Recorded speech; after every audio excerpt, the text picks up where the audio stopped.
The Wednesday, February 15th Operations and Safety Committee will now come to order. We are convened as of 5:30 p.m.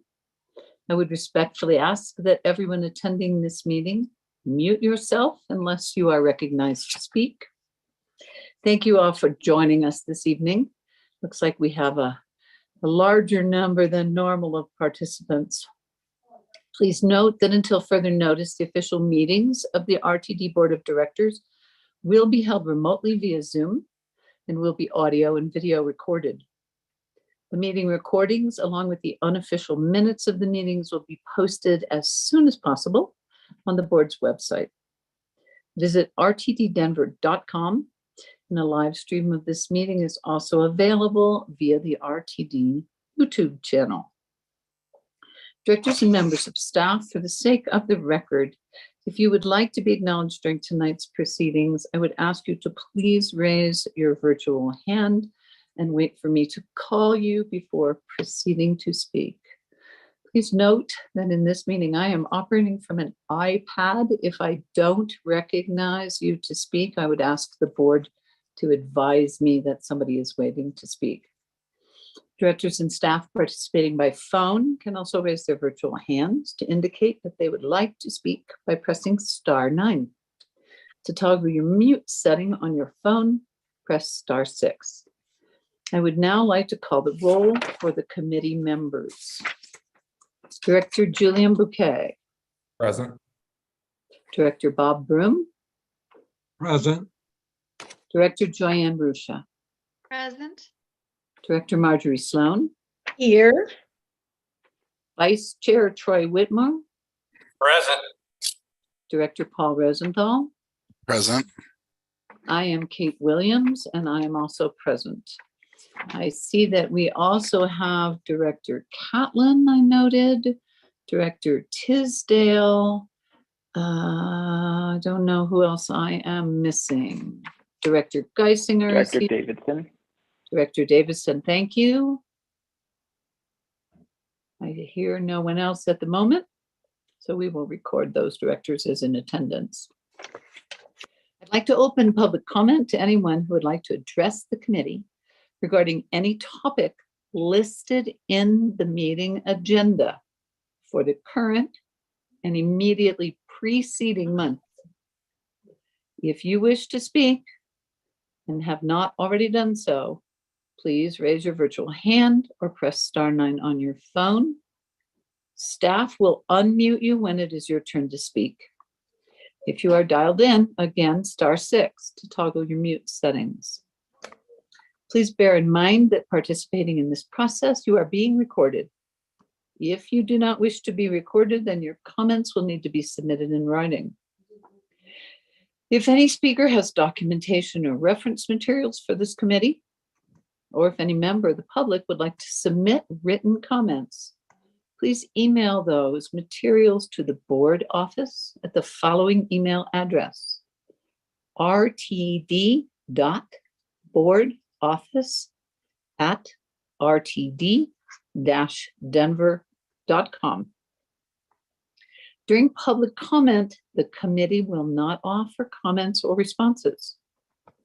Directors or staff may contact speakers following their comments if they raise matters that lend themselves to follow-up. Speakers should begin their remarks by stating their name. Each speaker will have 3 minutes to speak. We'd appreciate it if you would try and maintain that time limit. Can you tell me, board office, who is our first speaker? Our first speaker is Jerry Orton. Jerry, if you would please state your name, and then you may proceed. Good evening, board members. My name is Jerry Orton. I'm president of Lower Downtown Neighborhood Association. Thank you for your service to our community as elected officials. Thank you, Deborah Johnson, CEO and GM of the RTD, and Chief Fitzgerald for your service to our community. I'm here to speak to the Code of Conduct. We very much appreciate the Code of Conduct being considered by the committee and then presumptively by the board as well. In our view, in my view, of our neighborhood association, which encompasses the Union Station, and the Chestnut Pavilion, as well as the bus box. Safety and public health are first and foremost before ridership. And so we really appreciate the attention that RTD has given to the Union Station area since the rather dramatic press release of the union in November of 21. And since then, we have seen significant improvements, and I know that there's other improvements in process. And I believe one of those improvements is this code of conduct. I know that's been underway for some time in consideration. And we really appreciate that that is being undertaken by the committee and recommend that the committee look at that very carefully in terms of the public health and safety of our riders, which I'm one of. I don't ride RTD every day, but I rode yesterday. So we're a one-car family, and we very much appreciate the public transportation that's available to us through RTD. And in that context, we just look to RTD to provide us with public safety and public health first before we get on transit. And so in that respect, we really appreciate you examining the code of conduct that's under consideration. Thank you for hearing me. Thanks again for your service. Thank you, Mr. Orton. Who is our next speaker? Our next speaker is Armando Saldete. Okay, he'll elucidate to us a little better about the name. Saldate. Thank you. Good afternoon. Can you all hear me? We can. Great. Hi, I'm Armando Saldate, the Executive Director of Public Safety here in Denver. I thank the board for allowing me time to address you all today. I too am here to talk about the Code of Conduct and Service Suspension Policy on behalf of Denver's Department of Public Safety and our administration, Mayor Hancock and the administration. First of all, I'd be remiss if I didn't express my thanks to the partnership of CEO Johnson and Chief Fitzgerald. They have been excellent partners in our deliverance of public safety to RTD, to the Union Station and other platforms of transit here in Denver. As you all know, and as indicated by Mr. Orton in the previous speaker, in November last year, we obviously had some issues and major issues around safety and public health in Union Station. But RTD in partnership with Denver Police and our public health and environment, our Department of Safety, really have done a lot in the areas of improving safety for our riders and folks traversing the platforms. I think this code of conduct, the revisions that are proposed, will be another step towards making our platform safer and our public transit safer for passengers.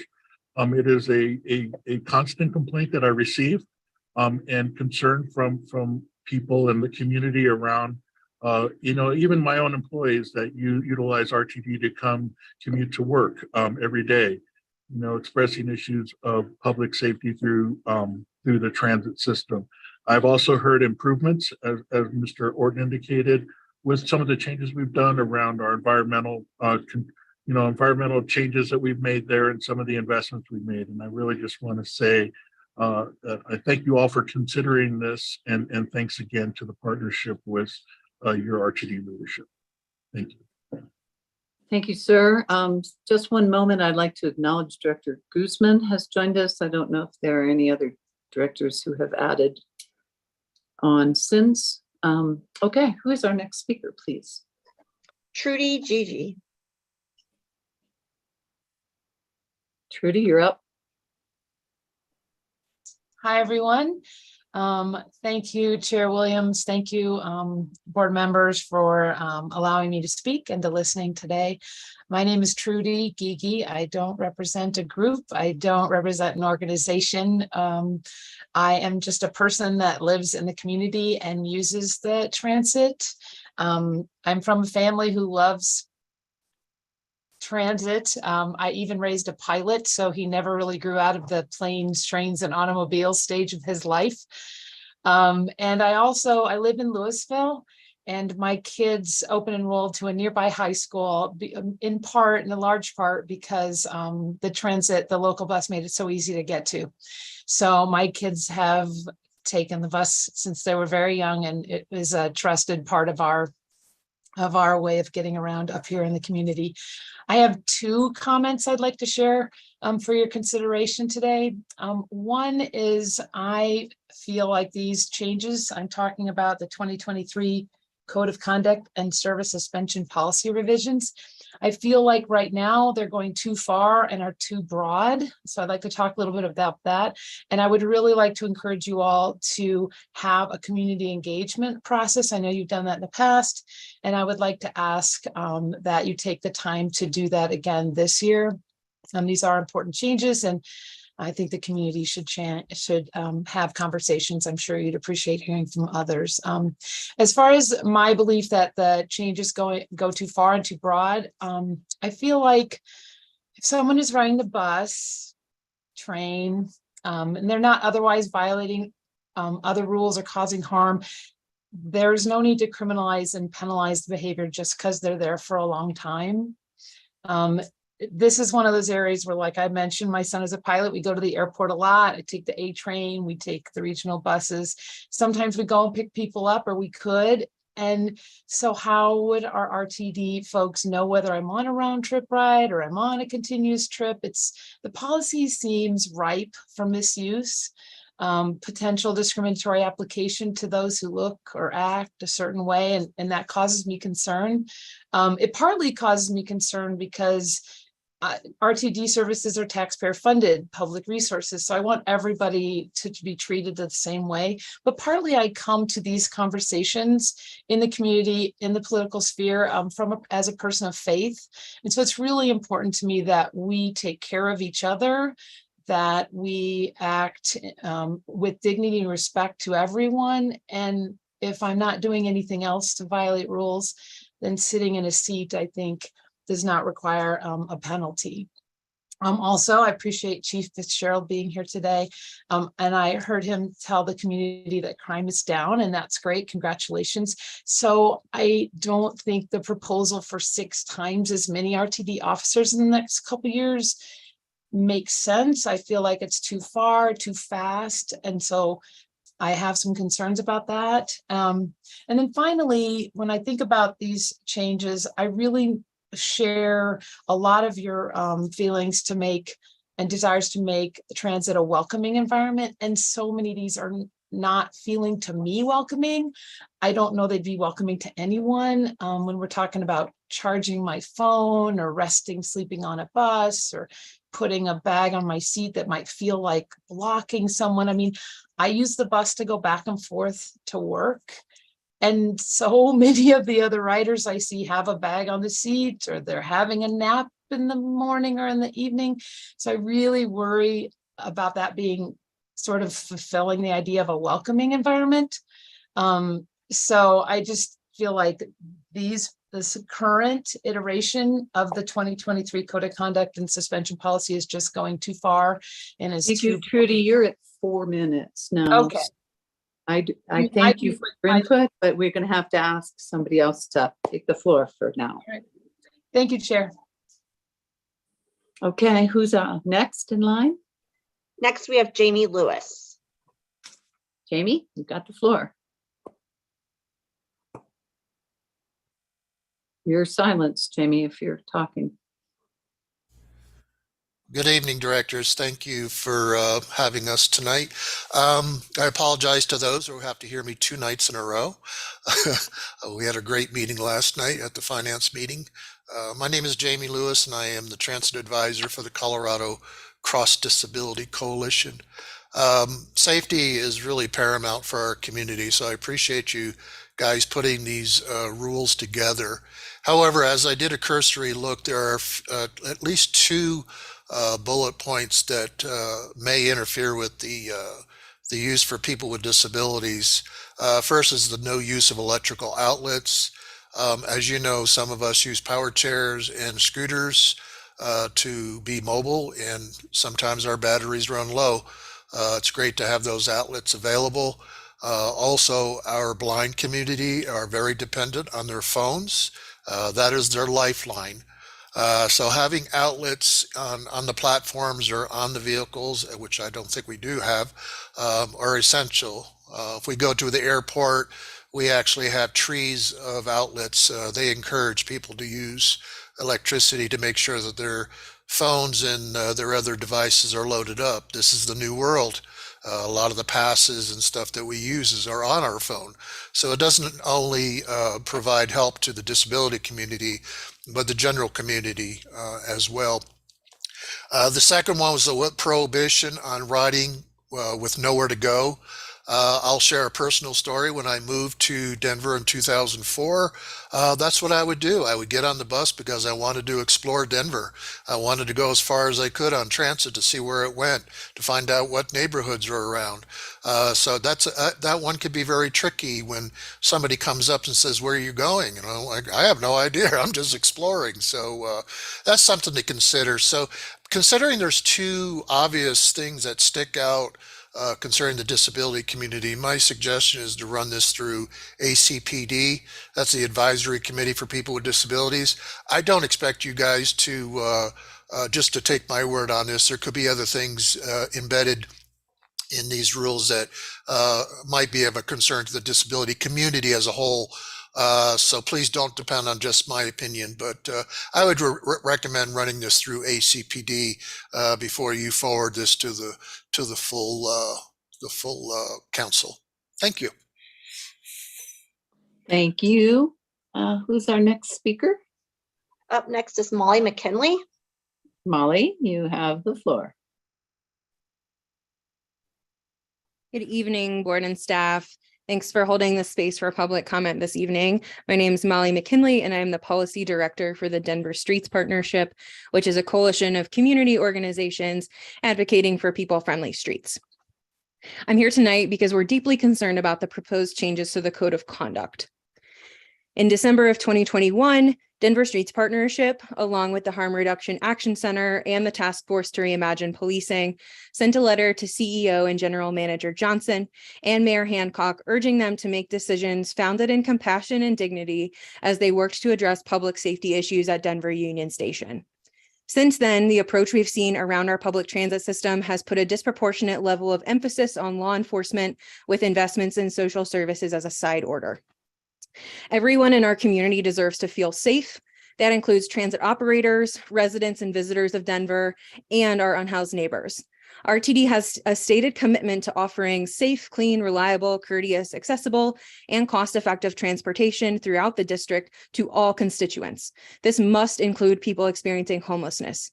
Transit stops and stations are public spaces that are critical to our community, like libraries and parks, where all should be welcome. The proposed changes to the Code of Conduct do not reflect a welcoming environment for all, nor do the troubling comments made recently by the RTD Chief of Police about locking down our transit system. And several of the proposed changes seem to clearly target unhoused individuals. I know that RTD is a public transit agency, and many of the issues before you are societal issues well outside of the scope of just providing transit service. The current administration in Denver has failed to meaningfully address systemic issues that contribute to homelessness and instability, which I recognize has put a burden on RTD to address these issues that are showing up day to day on public transit. Through candidate education, the Denver Streets Partnership has been elevating these issues, particularly as they relate to public transit, and will advocate that the new mayor and city council prioritize compassionate solutions that address root causes of these issues instead of just pushing people from one space to another, like we've seen recently.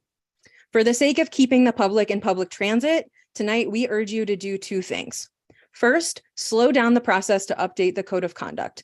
This proposal feels rushed, especially considering that historically changes to this policy have included community and stakeholder engagement. Second, please reject the proposal before you to allow changes to be made to the Code of Conduct without board approval.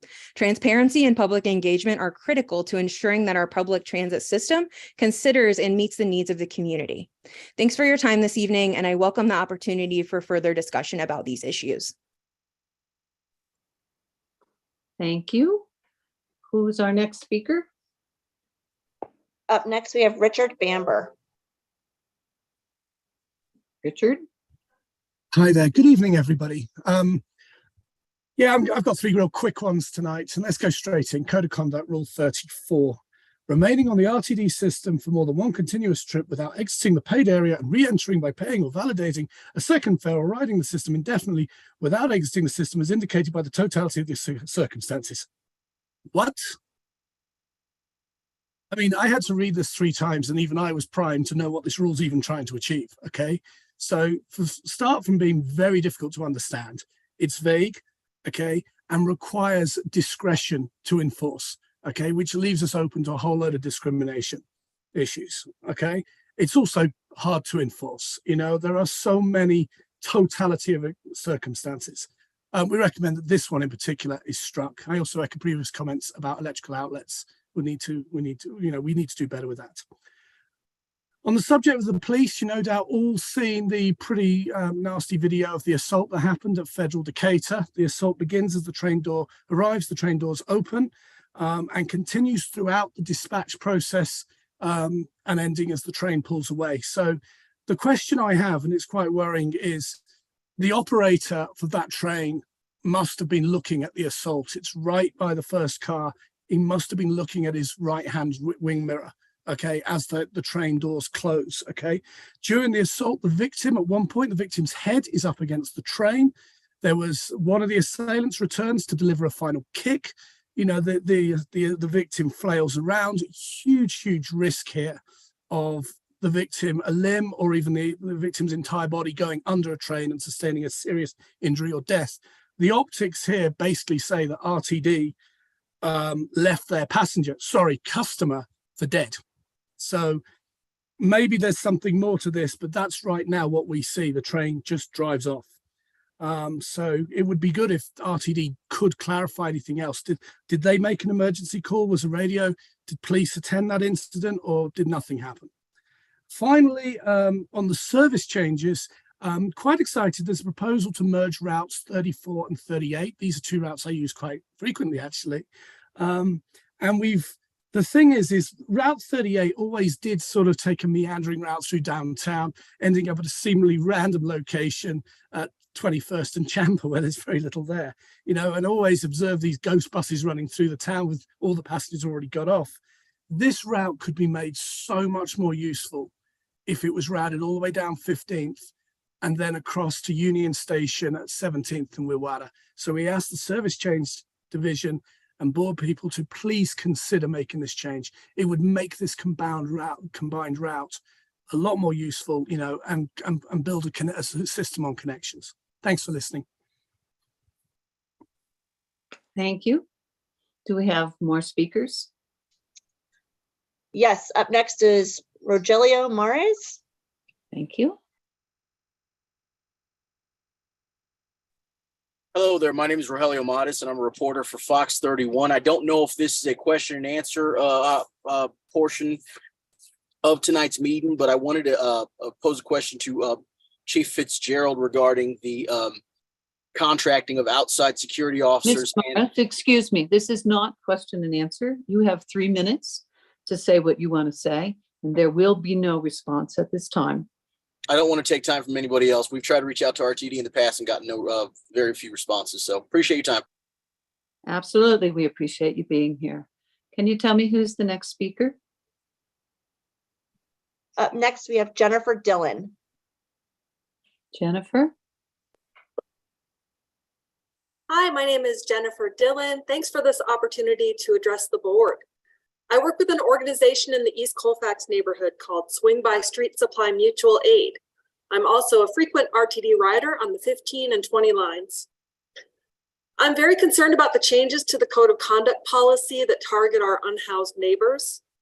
Poor people rely on public transit more than anyone else. Unhoused people use transit for survival, not just for convenience. It would be massively destabilizing to our unhoused neighbors, so many of whom are disabled, to make it harder for them to ride the bus or easier to get suspended. How do they make it to harm reduction centers or drug treatment centers, to doctor's appointments, to jobs? All of the things we say we want unhoused people to do, yet these proposed changes are going to make it much harder for them to do that. There are many proposed rules that are troubling and discriminatory, but one rule seems particularly cruel, not allowing people to ride the bus for more than one continuous trip. During the freeze that happened right before Christmas with historic low temperatures of 24 below zero, we organized teams of volunteers out to bring survival gear and warm food and drinks and offer rides to shelters and warming stations to our unhoused neighbors in Denver and Aurora. One of the key ways we kept people warm and alive over the course of 2 nights with deathly temperatures was buying bus tickets for them. And we also all know how the enforcement of this rule would be subjective, intrusive, and discriminatory. Transit and libraries are the last of the public commons. They're basically the only place people can exist in public for free without being run off. Other public spaces have been privatized or over-policed at the behest of private interests. RTD is a taxpayer-funded resource, and we all have the right to use it. And that includes people without homes, people who are disabled. It includes people with behavioral health issues and people with substance use issues. The regressive voices you've heard today in support of these code of conduct changes are the same people who consistently advocate for criminalizing poverty in our community, who advocate for policy that trap people in the criminal legal system for engaging in activities to survive. I wish RTD would consider how they are prioritizing people who don't want to ride public transit with people who do not look or behave like them. And I wish folks complaining that they have to see poor, homeless, in crisis, or addicted people on public transit could offer an alternative for where those people should go in a freezing cold city that criminalizes their existence. Please reconsider these changes. Thank you. Thank you. Who's our next speaker? Jean Viau.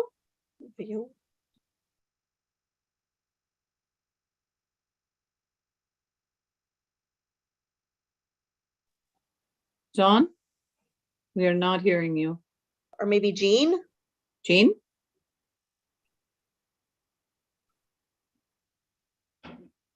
Can you spell the last name for me? Vieux. Okay. Okay, we'll wait a minute. Sometimes technology is not welcoming, so we'll give just a minute here for John or Jean Vieux, I would say also. Don't speak French well, but okay, I think we'll have to come back to that. Who do you have next in the queue?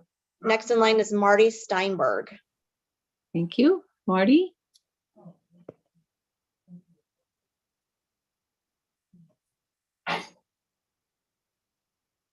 Okay, Marty Steinberg, are you here? I'm here. Go ahead, you have 3 minutes. Now you can hear me, okay.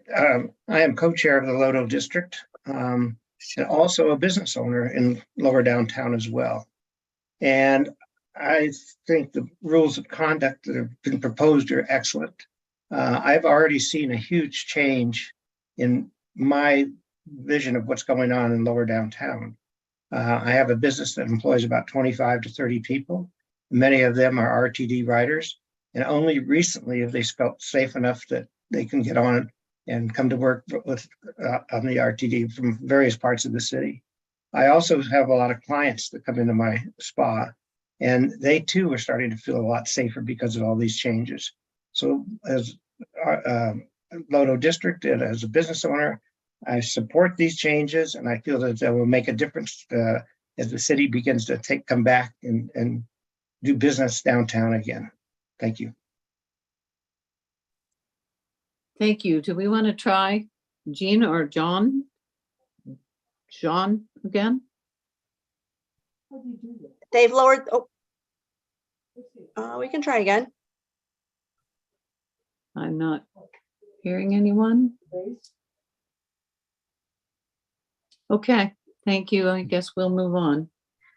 And there are no more hands in the queue. Okay. With no more participants looking to speak, we have some emailed comments. Director Williams, there's 2 Yeah. more actually, sorry.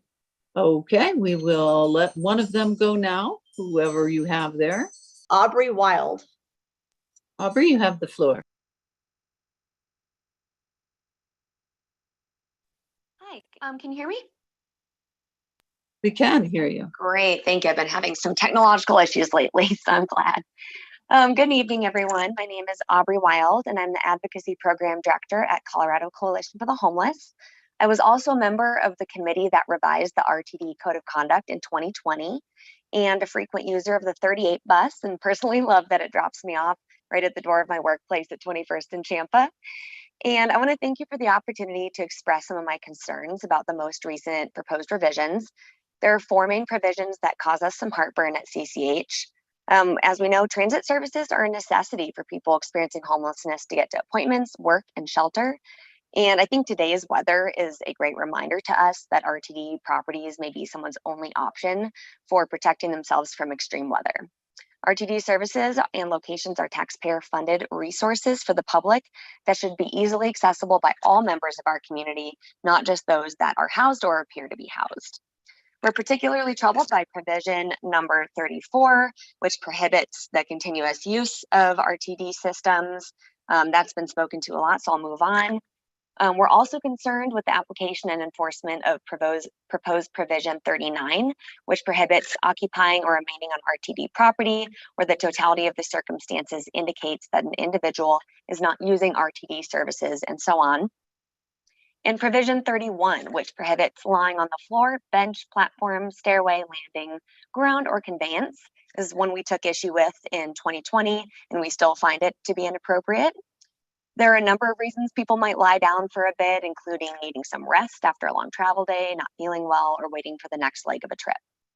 These 3 provisions all seem to have been crafted specifically to target people experiencing homelessness, whether they're using RTD services to get from point A to point B or not.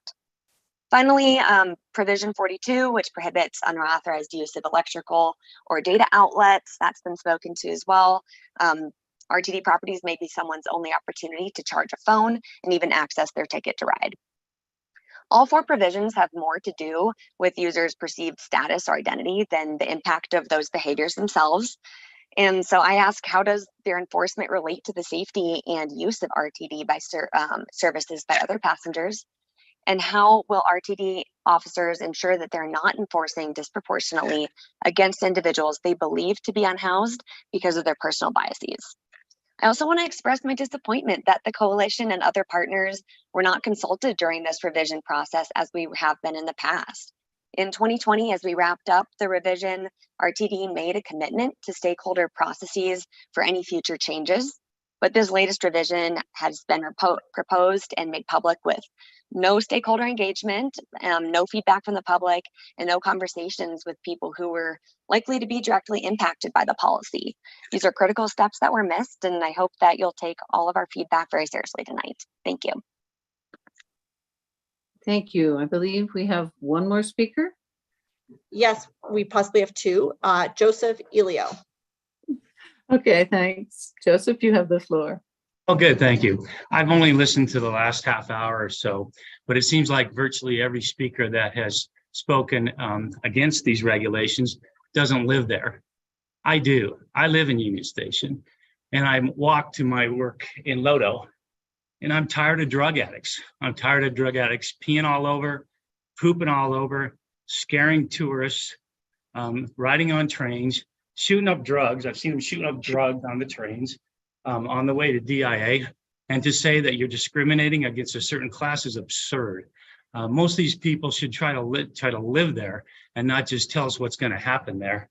The electrical outlets, that used to be a den for drug addicts and drug dealers. So they would charge their phones, and 1 would come, and 3 would come, and 5 would come, and then they bring their sleeping bags, and they would hang out, and they would do their drugs. And it used to be pretty commonplace. You'd see somebody with a piece of foil and a light underneath, and they're breathing something in. Well, you tell me what they're doing, and you tell me what that attracts. I can't believe anybody would be against these proposals. If it was in their backyard, I would think they would say, oh no, this isn't the place. They should be housed, and they should go to a homeless shelter, and there should be laws that are enforced. But since it's in my neighborhood next to me, and I walk through it every day, I really hope you guys do this. I interviewed a paralegal the other day to hire. She wouldn't come to work because she couldn't take RTD, because she's scared to death, because she's ridden it before, and she's had other people that have ridden it before, and they've seen so many awful, violent, incidents and drug addicts, and they're just tired of it. So lastly, you got some really good businesses in Lodo, and they're struggling, and you allow this to happen, and they're going to continue to struggle. Tavernetta is one of the best restaurants in town. It's always in the top 10. Well, if you don't start enforcing these laws and you don't get more officers and you clean this place up, they're going to be gone, and there's going to be a lot of for leases signed, a lot of drug addicts, a lot of homeless, a lot of trash. These people might be happy, but there's going to be a lot of for lease. You know, Union Station is the heart of the city. It should be protected. If these coalitions and these different groups want to see all these resources for homeless, they call homeless, and sometimes it's synonymous for drug addicts, but if they want to see all these resources for homeless, fine, but why put it in the centerpiece of this entire city? I like what you're doing. All my associates that live in my building like what you're doing. Don't let a minority persuade you not to keep doing what you're doing. And maybe we'll bring back more tourists, and maybe we won't be ashamed of our city when they get off that train for the first time from DIA and there's somebody smoking crack or trash all over. Try seeing our bicycles staying in that community, in that Union Station area for longer than 24 hours. It doesn't happen because these homeless people steal everything in sight, and the graffiti is out of control. And guess who does that? Not good citizens, not people that live there. It's the people that want, these guys want to live there. And that's where the graffiti comes from. Good businesses are leaving, and they're going to continue to leave unless you guys get tough. Thank you. Thank you. Do we have any more speakers in the queue? Jean John View is back again. Okay, we're going to try again. Okay, can you hear me now? Yay! Yay! Okay, I moved from my iPhone to my laptop, so much better. Hey, I'll keep it short. I agree with everything that the gentleman just said previously. Things have gotten better in the last year down here, and it's because of increased enforcement and police presence, and God bless you and thank you for that. It is so discouraging to try to invest and build community when there's not support from the RTD, because that's, you know, the lifeline in and out of here.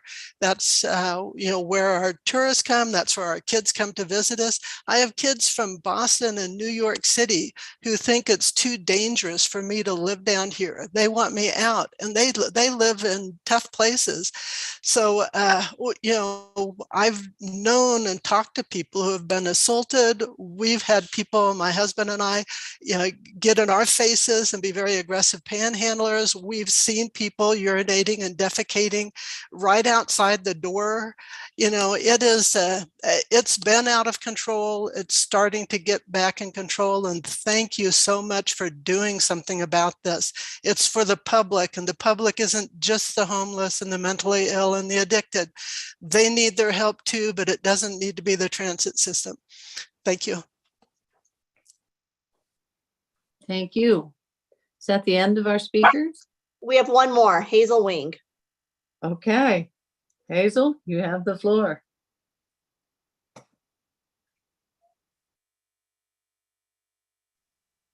Hazel, we are not hearing you if you are speaking.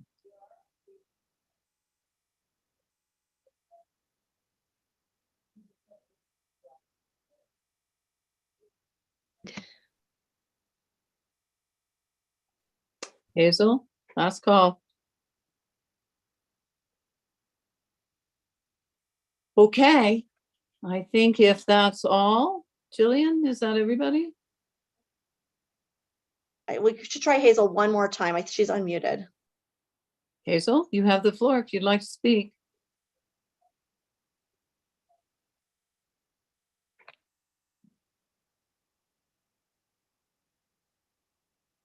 Okay, I'm sorry. I think we're going to move on. We have we have one more phone number. It's 720-300-3223 is on the line. Please identify yourself with a name, and then you have 3 minutes to speak. Hi, this is Hazelween. Can you hear me?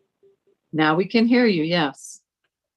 Okay, I just want to say that I agree with the last two speakers also, because I work at Union Station, and I see the drug use, I see the urination, I see the defecation.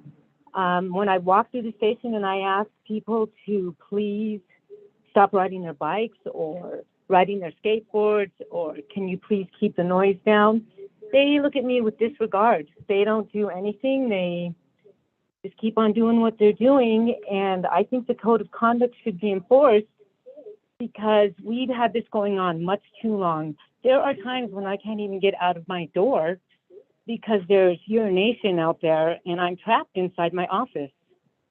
So if there was an incident outside, I wouldn't be able to help anyone. I can't get out my door. So please enforce the code of conduct, and thank you so much. Thank you. Jillian, are we good? And that is the last one. Okay. We appreciate everybody taking the time to come and share their opinion with us. We also have some email comments that were sent in, and I have some names here. Here's a list of emails. We have an email from Kathy Alderman with the Colorado Coalition for the Homeless regarding the Code of Conduct. We have an email from Jamie Lewis from the Colorado Cross Disabilities Coalition regarding the Code of Conduct. We have an email from Lance Longenbaum from the ATU Local 1001 regarding the Code of Conduct. And we have an email from Anaya Robinson from the ACLU regarding changes to the suspension policy and the Code of Conduct. These will be included in the full transcript for public transparency. And we thank you all for your participation. With no other participants in the queue, we're going to close the public comment period at this time. We have the next category we have normally would be information from external entities, but I believe we have some information from General Manager Johnson about the ongoing issue at the 9 Mile elevator, unless that falls to me. General Manager Johnson, do you want to speak to this? Yes, Madam Chair, thank you so kindly for the opportunity. In full transparency, we have been communicating with the board regarding the 9 Mile elevator outage. The elevator outage was due to some unforeseen circumstances regarding infrastructure, specifically a pipe. We were apprised from our capital programs assistant general manager about progress in repairing the equipment. It will be about 5 weeks out for us to basically have an understanding to get parts and things of the like. We are committed to providing a bus bridge to the area as there's no other way to access the platforms. And more specifically, the light rail operators come in contact with those individuals that are in mobility devices or utilizing other forms of conveyances. And we have signage and are making announcements, and we are committed to getting this remedied as soon as possible. Some of the circumstances are beyond RTD's control relative to the inclement weather and additional weather that we've had today. So I just wanted to state that for the record. We're cognizant of that and are working diligently. So thank you very much, Madam Chair. And thank you, General Manager Johnson. I know that there was a statement that we were going to read into the record, but I thought you had some updates. So I appreciate you coming on the spot to speak. The next item on the agenda are recommended actions. We have one recommended action on the agenda this evening, and that action is the 2023 Code of Conduct and Service Suspension Policy revisions.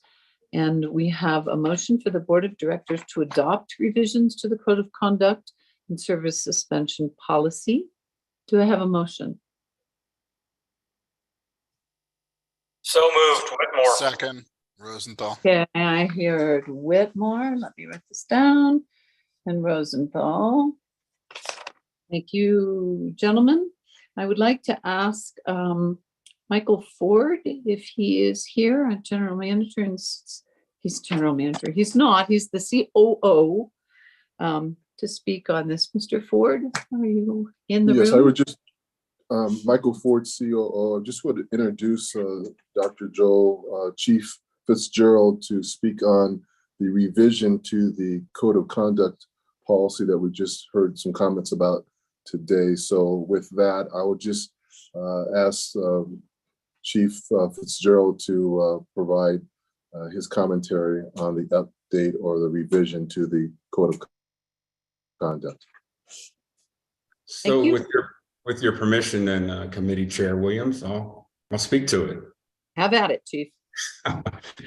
So thank you. As COO Michael Ford introduced me, I'm Dr. Joel Fitzgerald. I'm Chief of Police and Emergency Management for RTD, and it's my intent to address these proposed changes to the Code of Conduct and the service suspensions and to correct some misnomers.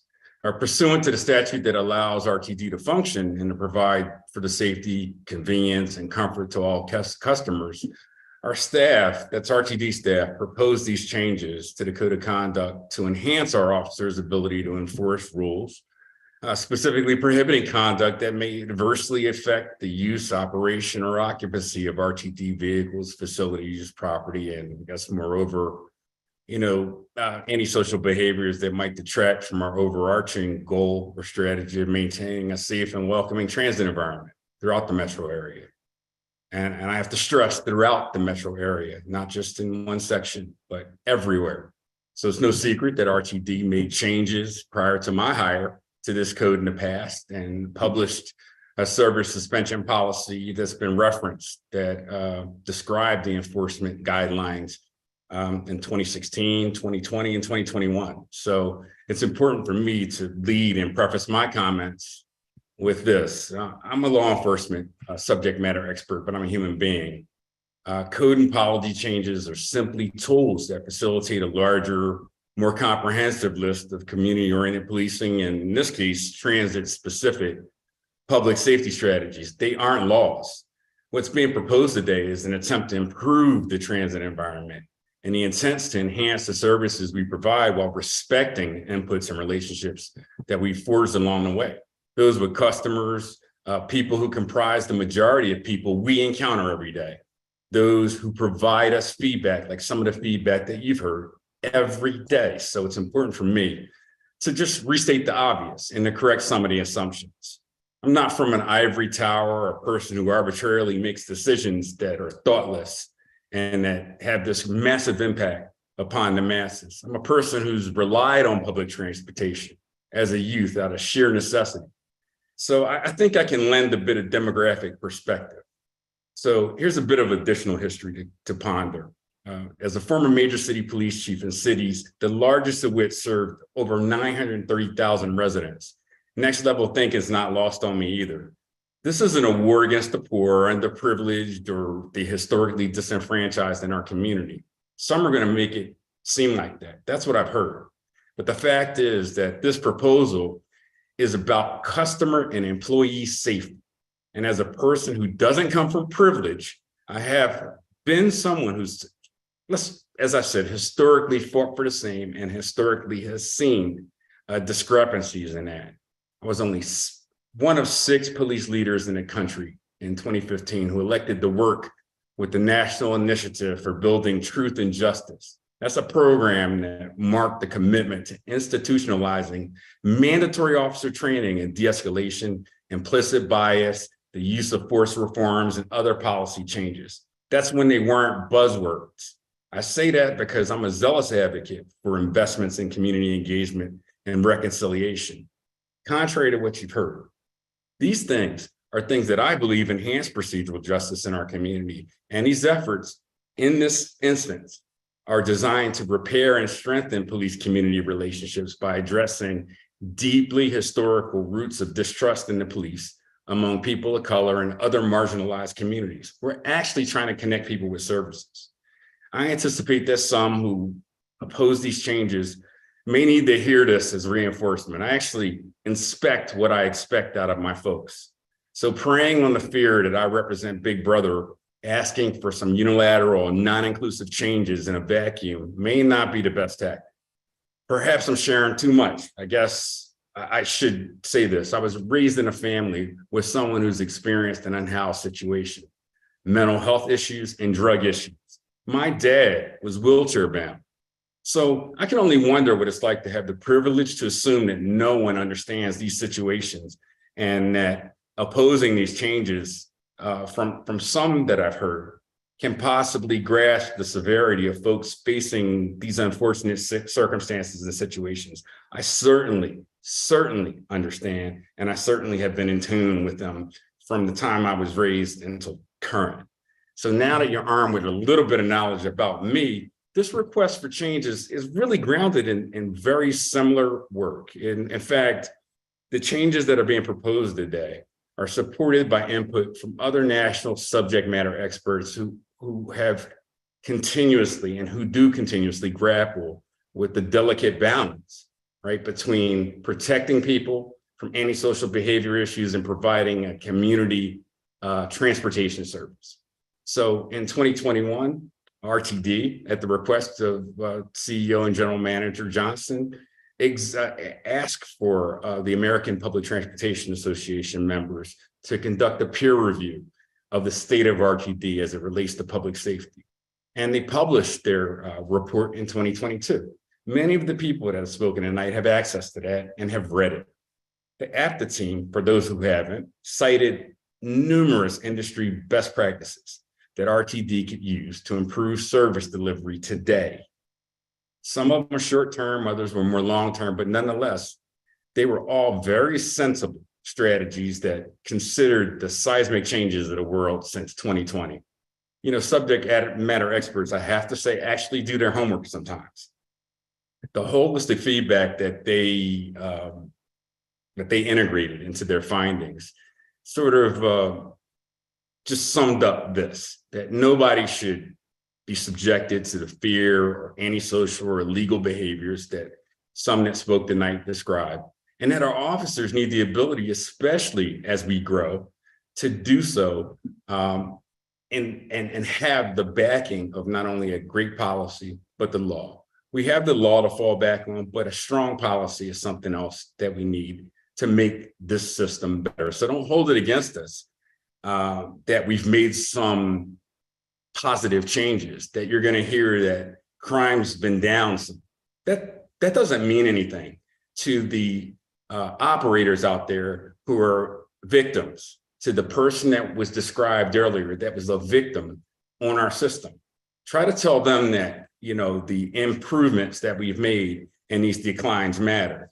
We can't avoid the topic that in some areas we've made, you know, great strides, in others we haven't. And that's why SMEs, actual people that know this industry and know law enforcement and know social services, are recommending professionalizing and expanding the department while strengthening some of the language of our policies. So as COVID continues to recede, we're eager to reacquire our former customers.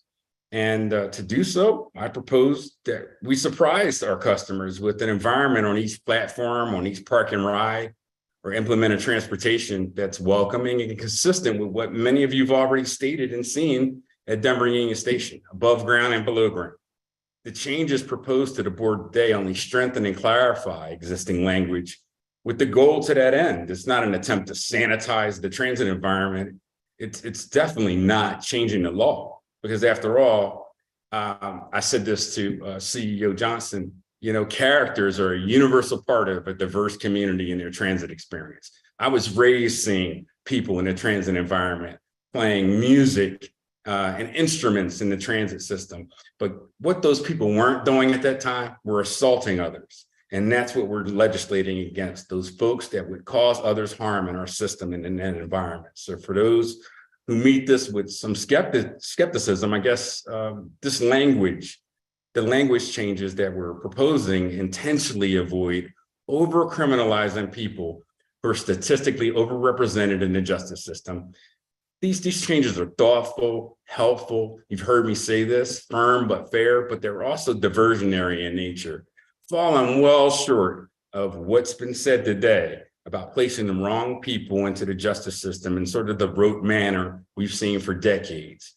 Changing this code just makes, in my opinion, a profound statement about what the behavioral expectations are for those who use RTD, and how serious we as members of staff in the police department take our duty to you protect our customers and our employees. Voting for this just empowers our folks to use discretion. Heard people mention that, but our folks use discretion, especially when dealing with the people that we deal with every day, chronic offenders. And those are who, certain parts of this are aimed toward. It's not the guy that wants to ride and see the system, right? We're not asking the guy that wants to ride and see the system to exit the system, and you're not allowed to do that. We're asking the people that aren't, the chronic offenders who pervert this benefit that's provided by RTD. We're asking to be able to intercede, because these are people that are actually causing problems. And when our people encounter folks, they do so because they are causing a problem. So in accordance with the APTA peer review recommendations that I spoke about, we're committed to growth, processing more applications than in the past. So to some people's chagrin, we are hiring, and we're hiring police officers. So board members, I say this tongue in cheek, tell your constituents to get their applications in and be part of a positive change process, because we have concurrent plans that meet other recommendations in the APTA report. And we're moving in that direction. We want to increase the amount of mental health clinicians and homeless outreach coordinators that we have, not only in downtown in Denver and Union Station, but across the entire metro region in our transit environment. We're not just doing it in a myopic way. We're doing it in a holistic manner. So I'd be, I guess, remiss not to mention that as Mr. Soldado and others spoke about earlier today, that it began in Denver. That's no secret, where RTD and Denver PD, criminal justice, public health, and yes, even our social service providers formed a steering committee. I've done my research. They looked at mitigating the impacts of unwanted behaviors affecting DUS in the surrounding area. And the committee actually began by implementing this holistic and compassionate strategy to reduce the illegal drug sales that you saw, or even the antisocial behaviors of those that don't use transit services, the people that aren't patronizing businesses that work or live in the areas that are impacted. So in my 7 months, I have to say we've made a difference. You've heard that tonight. You've heard that we've improved circumstances. Some of you have even walked through the terminal with me and made note of some of the changes you've seen. Keep the momentum going. If you walk through the upper layers of Union Station or down in the lower areas of the bus terminal, and you say that there's not a change, I'd seriously question the moves. I have to say that this is a result of connecting not only our officers with people and making sure they use their discretion appropriately, but also connecting people in crisis with resources. Our staff from RTD and our police department, the Denver Police Department and other departments we work with, and the board have to be vigilant. And in order to keep those gains, to keep us moving in the right direction and to replicate that success throughout the region, we have to be aggressive and we have to look at it very realistically. Change takes time. It takes champions. So members of the board, I guess you could say I'm the champion at this point. I'm saying you have the ability to help us to capitalize upon some of this positive momentum tonight and to provide our officers the tools, our officers and partners, I should say, the tools to promote the sustainable change that we seek, just one area at a time, really. And the changes align with a gradual implementation of crime prevention through environmental design that was mentioned. In short, that's, yes, we're looking at paid fare areas. It's used throughout the country and other, some might cite one or two systems that don't use paid fare areas. I'd say it was a build fault in us not having paid fare areas throughout the system. It's a security risk. And RTD facilities are being looked at and being, just starting with Denver Union Station, I have to say, because this hasn't been a system-wide change, we're looking at creating a paid fare area. That's above board. That has been a recommendation made by subject matter experts, and it is something that we're doing. The stats show that us engaging people differently in a positive manner has made a difference. And I'll give you stats later in the other report. But what's absolutely important to glean, I think, from what I'm saying and in my 10 minutes, and I'm sure I'll go over a little, So bear with me from this proposal and this change to the code of conduct is that, you know, a suspension policy or a code of conduct violation can either make things unlawful or lawful, legal or not legal. A person decides whether they want to act lawfully, act legally or not. And sometimes it's out of their control. And we have the ability to steer people toward the services they need to help them with that. But this is not a law change. It's just tantamount to reinforcing the RTD brand. And just last night, you know, RTD worked to reduce fares and bring us services to more customers across the area and throughout the entirety of all of our demographics. So some of what you heard tonight is, well, certain demographics are going to be adversely affected by this, when in fact, what you did was open up, you know, and endorse the fact that we want more people riding the system. So this is really a question of, do you want the system to be safe that you just opened up to everyone? I think so. I think that comes hand in hand with opening up and saying, we want to reduce fares to make it more accessible. We want the same thing. RTD should be the preference for mobility, not a last resort for those who need it. And then again, last night, you spoke of the disadvantaged communities that rely upon the services. So put yourself in their place. I've said this to many of you on the board. Would you want your child or your elder riding next to persons exhibiting some of the behaviors that you've seen or that have been cited tonight, that chronic offenders, and I repeat, chronic offenders display every day? People mention urination, defecation. They've mentioned the use of fentanyl, you know, next to people on trains and on buses. That's unacceptable. I think we all agree with that. So our frontline employees and our customers deserve better. They encounter the folks that do this every day. They know who the problematic folks are. So to assume that they don't have the discretion or can't, you know, employ the faculties that they've been given to discern when someone is acting out as opposed to, you know, someone that's in critical need is really a slap in the face to the folks that work here. And listen, ask your customers, ask the people that don't have an agenda to push about the reality of many of the chronic offenders they come into contact with, because believe me, those folks know how to pervert and exploit loopholes to the current policies and procedures better than our police officers know how to apply it. So I've heard from them and I've listened. RTD is not alone. I've got to tell you that across the country, places just like MARTA, for example, I just got an article about MARTA yesterday, and they grapple with the same kind of environmental situations that we deal with. But yet, you know, they've seen declines by double digits in crime, and they've changed their code of conduct language to improve customer safety. And, you know, those two things ran hand in hand. So at least we should be as nimble and as dynamic as other transportation industry peers that have been successful in reducing crime. Over the past quarter century, people have actually changed things for the better. We're working in that direction, moving in that direction. And again, you'll hear me say it, we need to make it sustainable. So, you know, another thing I hear is, well, you know, people should be allowed to stay in places. And that's been, you know, said tonight.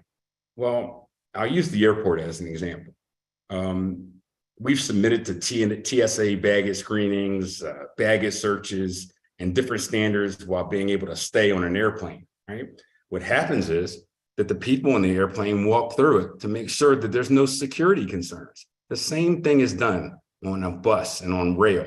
Our folks should be walking through there, making sure there's no security concerns. And if they leave the implement of transportation, they actually should not have somebody that's still on that implement of transportation because they don't know what they've been doing when they leave at the end of a run. So to make that really simple, we're just asking folks, we're not saying that you can't ride and take it beyond the end. We're asking for people to exit, and if they have paid fare, and if they're displaying paid fare, they get back on the system and use it again. It's a safety concern, right? It's sensible. So it's an expectation in 21st century policing that law enforcement provides help for people in less traditional spaces for those who need it. And in fact, we do it with a lot of sensitivity. So I don't know where the rhetoric has emerged that, there's this aberrant misuse of discretion across our system. If anything, there's been a call from people that use the system for us to be more attentive to the needs of the customer. So with the same spirit. Chief, we're going to have questions and discussions. So I'm going to kind of ask you to come to a summary finish so that some of the directors who are listening and taking in what you're putting out can ask you some direct questions if you're okay with that. Before I think some key takeaways is that, our other police agencies that monitor public transit that have posed these same questions to their boards have made these changes and have seen significant positives. Opposing a safer system, simply put, is troubling. It's a stance that's misaligned with the greatest good for the greatest number of people, or even defending people's personal freedoms. So employees, customers, people who actually use our transit services are there on the ground, simply want some enforcement, and officers want to oblige them. Our employees want to oblige them, and we're trying to help. You asked me to sum things up. I guess the best way to sum it up is, in the 10 minutes I've been allotted, some people are fortunate enough to have the benefit of transit options. Others, don't have the benefit of transit options, or, aren't necessarily people who make it the first choice. I mean, you choose if you have it, and you place yourself in a position of somebody who has no mobility options in a marginalized community, who have no way of getting to school or work outside of being either loyal or new transit customers. And we've lowered fares. Don't we owe it to people to live up to our goal of being a safe, secure, and welcoming transit environment? The code and policy changes that we propose today only add to that commitment that you've established. And we've worked with operations committee, with our ATU and other groups to draw up, I think, a policy that's representative of our employees and of our customers. So I'll close with that. That was a nice summation there. Mr. Ford, do you have anything else you want to add to this before we open it up to the members of the board? No, Madam Chair, I do not. Thank you. Okay, at this time, I would ask directors who have questions or wish to speak to raise their virtual hands, and I will call on you in turn. Again, as I said, I'm doing this from an iPad, so I'm going to ask the board office if I miss somebody to please jump in and let me know. For directors or staff, we're calling into the meeting. If you want to speak, press *9. Do we have any hands? Okay, I see Director Rosenthal. Thank you, Madam Chair, and thank you, Madam General Manager, CEO, and thank you, Dr. Fitzgerald, for your work on these proposed policy changes. And this is really one of the, in my 2 years being on the board, one of the more difficult issues that I think we're facing because, as was mentioned, this is something the entire country has been facing, and certainly our city of Denver and all the different cities in the metro area as well. So I have certainly heard all the folks who, spoke to our committee in the very beginning. So, but I think also if I could bring in one of the voices that I hear all the time, somebody in the community who calls me, who texts me, and I won't say her name, but her name I'll just say is JJ. She works at King Soopers, and she has a disability, and she calls me all the time and says, I can't take it anymore. I can't take the drugs, the smell, the sight, and do something. She's pleading with me. And I can't always take her call because, I have my other job. And so I just want certainly, I don't think she's listening tonight, but I want to bring in her voice that as someone who I hear from regularly. So that is just my preface, and thanks for that mini, preface, Madam Chair. So I do have a question for Dr. Fitzgerald, Chief Fitzgerald. So you mentioned that MARTA and potentially other transit agencies have adopted a policy change or changed their code of conduct. So when you mentioned that, so did you look at their terminology and some of the concerns that were brought up by some of the testimonials tonight were a little bit about some of the words, some of the terms. Did you use some of those similar terms from other agencies, or is this something that you crafted on your own? This wasn't done in a vacuum. The terminology was changed from existing terminology within some of the documentation, but others worked through legal and worked through the contributors that I mentioned that sit on the various committees. And they were, echoing the sentiments of some things that police on the ground from both Denver and, our, the departments that we actually have contracts with, have echoed as pinch points for them being able to enforce certain things. So we know that some of the changes align with some of the verbiage that other places use. However, it is really, we have to make it specific to our particular place and our particular problems. I use that as a reference so that you could understand that changes are part of what this industry sees, and especially from the law enforcement end. And what works for one place may not necessarily work for others, but when we're seeing double-digit decreases in overall crime, and in MARTA, in particular, they saw double-digit decreases in operator assaults. I think that's significant. So, are things perfect? I don't think they're ever going to be perfect. But I think it's representative of what our employees and what the customers have conveyed to us. Thank you, Chief. Thank you. Director Rosenthal, does that answer your question, or do you have more? I have just a couple quick ones. So one is quick and one maybe a little bit longer, but in terms of there was a question about whether outlets can be used or not used.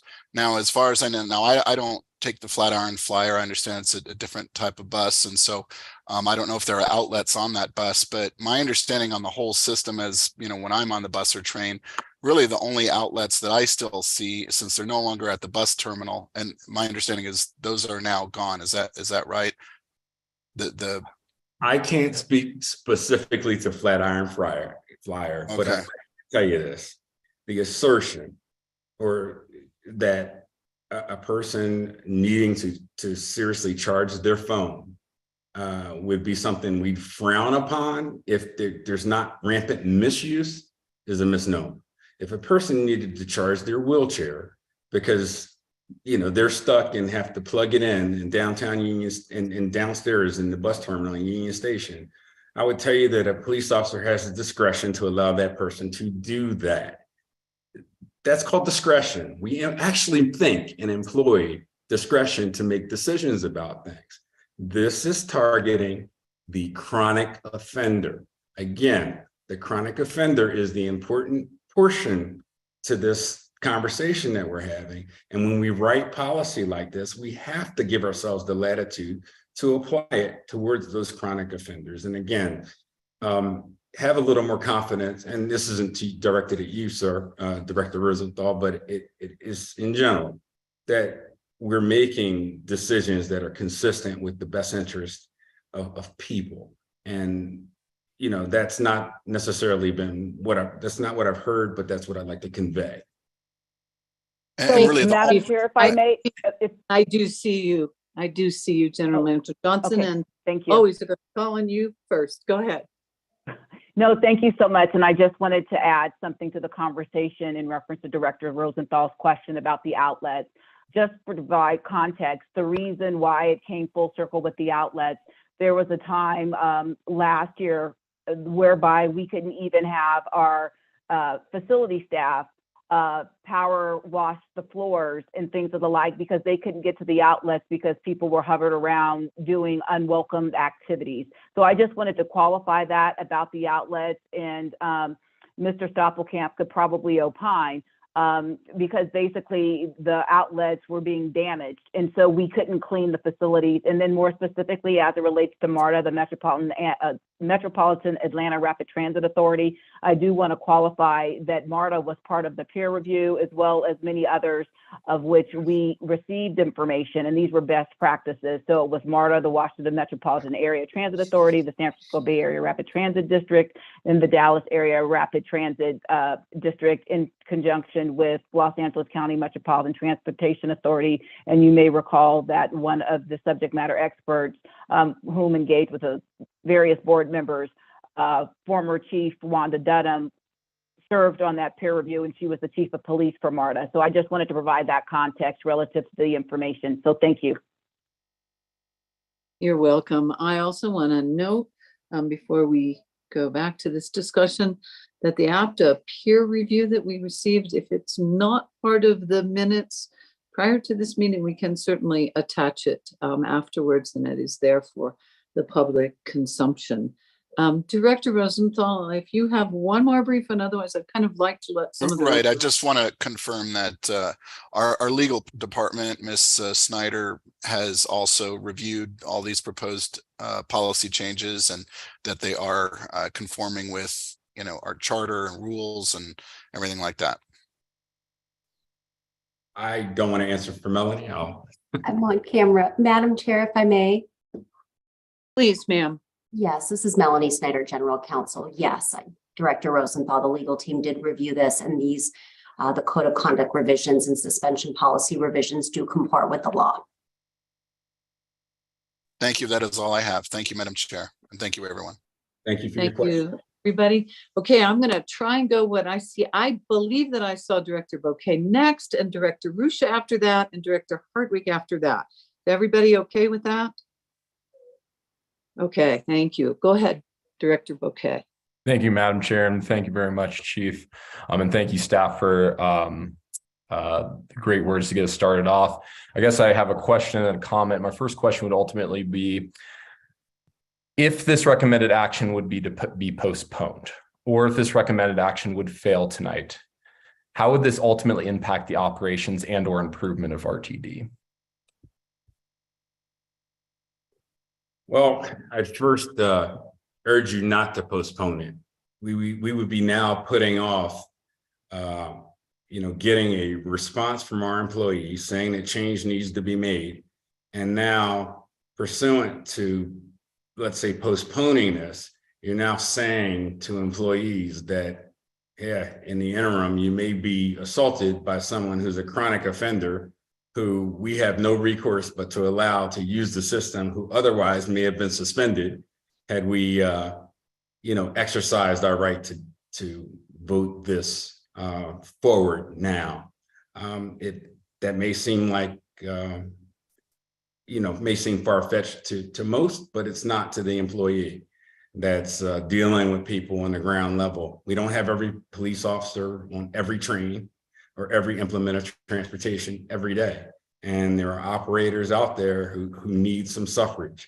And part of that is making sure that the folks that, again, that are chronic and that we're dealing with all the time know that, from the board's aspect, that they support that we need to toughen up. And again, I just ask you not to, and I'd ask you to keep the momentum positive. And then my comment, Madam Chair. Yes, go ahead. Thank you. So I'll try to make it brief since I know a lot of people want to speak, but my comment ultimately would be the actual policy itself versus the enforcement of said policy. If we look at our current code of conduct, I'm looking at it right now, topics that have been brought up, assault on vehicles, smoking on our vehicles, urination, any of these, and feel free to correct me if I'm wrong, this already looks like this is part of our code of conduct. So why I might disagree with you, Chief, ultimately would be we've had enough pushback from community members There's enough organizations that are saying, hey, let's slow down the process because we ultimately want a word and we want to say in where we go forward. So that's where I would just kind of push back ultimately on is, are we putting the cart before the horse when we introduce a policy that's obviously problematic to members of our community when we potentially can't enforce said policy? You know, that would be my main critique ultimately. There's a fair amount of people who do want to be, you know, part of these changes and want their voices heard. So it's betterment for all of our community members and all our voices. So my opinion ultimately is, you know, and I would love to hear from further board members, but I believe the most appropriate method would be actually postponing this recommended action, hearing from other community members who are passionate about said topic, listening to how we can improve this code of conduct, and ultimately going forward with enforcing it. You know, that's what I care about, because they're in our current code of conduct. Again, feel free to correct me if I'm wrong. A lot of things that have been brought up are already in our code of conduct. I just need to know, you know, tonight, if we pass this, you know, how is this going to make a change where we actually see, you know, a safer RTD, where we see a safer facilities, where we actually see unwanted activity not happening, as the enforcement of said policy is the biggest thing in my opinion. So as a member of this committee, I actually think it would be more appropriate for us to postpone recommended action, hear from the community members who are opposing it. So that are my comments. Thank you. If I'm allowed to respond to that, I would, I jotted down a few notes, and one of the notes was maybe how many people spoke. So on this pressing policy issue that is encompassing of the 3.08 million people in the Denver metro area that have access to the transit system, we had maybe 12 speakers on it. And it's not for lack of advertising. It's not for lack of news coverage. And I would tell you that waiting and involving more people is never, I'm never going to say it's a bad idea insofar as to have conversation about things. But we gave people a chance this evening, and we're giving people a chance this evening to convey their feelings on this subject. Out of the 3.08 million people in the Denver metro area, 10 people to 12 people spoke on it tonight. If we got 40 more people or 50 more people in the next 5 or 6 meetings that it may take to edify this policy, and we have 6 or 7 or 8 or 10 more driver assaults, is it worth it? That ends my comment. Thank you, Chief. Thank you, Director Bouquet. I think Director Arusha, you're next. Thank you, Madam Chair. I have 3 questions. It might be 2, if I may ask to let the other board members, and if it wasn't answered, if I could come back. And my question is for Dr. Chief Fitzgerald. Hello, it's nice to meet you officially, sir. Thank you for coming tonight and entertaining these questions. You stated earlier that these changes are diversionary in nature, and those were your words, and I wanted to give you an opportunity to explain how the proposed changes are diversionary. And then my second question is actually just for anyone who can answer. The APTA peer review has been referenced several times. I have it in front of me, and I have the old board documents and the memo to the board that also summarize the APTA peer review. While I do see references to a paid fare zone for Denver Union Station, I don't see any recommended changes to the code of conduct. And I was wondering if you could, and maybe there were documents that were not shared with the board or the public, but if there is someone in staff who can specifically point to the APTA peer review that made these, what in the review made these suggested changes that you're proposing this evening. Thank you. Well, first, diversion in and of itself is, instead of arresting someone for criminal trespass, allowing them to walk out or giving them a suspension. So that in and of itself is both discretion and diversion.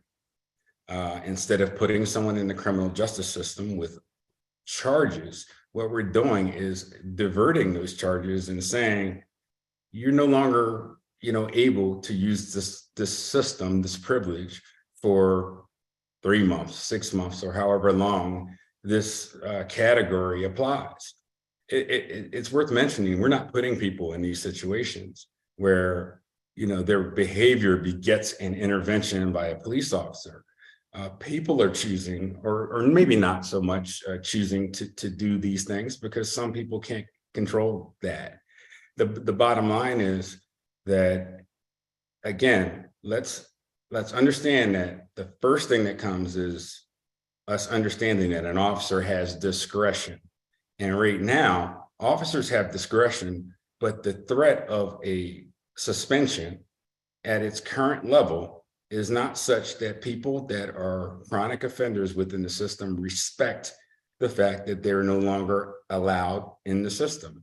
And if they are found in violation after receiving these numerous requests to leave or numerous requests not to, conduct themselves in that manner in the system, they're coming back over and over and over again. And that's why people in the community are frustrated in seeing some of the things they see over and over again. They're saying to us, what are we doing about it? Our operators, are saying the same thing. And I can't blame them when we don't have the backing, and I'm not saying this for board consumption, I'm saying the backing of a stronger policy that will keep people away from the system that come every day that have no respect for the current policies or procedures, things that need to be changed and that could be changed overnight. So that's the difference between discretion and the diversionary aspect of things. You point to, or you ask about after peer review data, and I think Deborah may be able to speak to this better, but I can tell you that in speaking with other police chiefs that are part or that were part of the after peer review, when I mentioned that after peer review feedback has been this, it is from those conversations. So although I came on, I wasn't a transit police chief. I have been traditionally a police chief in other jurisdictions over the city. So I've had conversations with transit police chiefs, other SMEs in law enforcement, but specializing in transit, who have said some of these changes are things that can work. So when AFTA is referred in that way, in my estimation, that's what I'm referring to. Deborah or others may be able to shed more light on that. Thank you. Chief Will asked Ms. Johnson to speak for just a moment. Director Rusha, if you're okay with that. Sure. Yes, thank you, Madam Chair, and I'll be concise, recognizing the volume of questions in which we have. So in light of the AFTA peer review, Director Rusha, that was recommendations that they put forward. Thereafter, we took those recommendations and that was presented in a public session to the Board of Directors. Recognizing that we use that as a springboard, you heard from Mr. Saldante with the City and County of Denver. I had reached out to the mayor's administration and talked about working in tandem. Hence, it resulted in a crime prevention through environmental design, whereby we had Denver PD do a walkthrough in conjunction with our capital program staff to ascertain how we could make this a more welcoming environment. With that as a backdrop, that information was shared with the board and the board adopted the resolution as related to a welcoming transit environment. I'm more than happy to provide more detailed information because I don't have it at my fingertips at the time, but we'll provide more information because I am aware that there have been some questions relative to that, and we'll be more than willing to provide that to the entire board.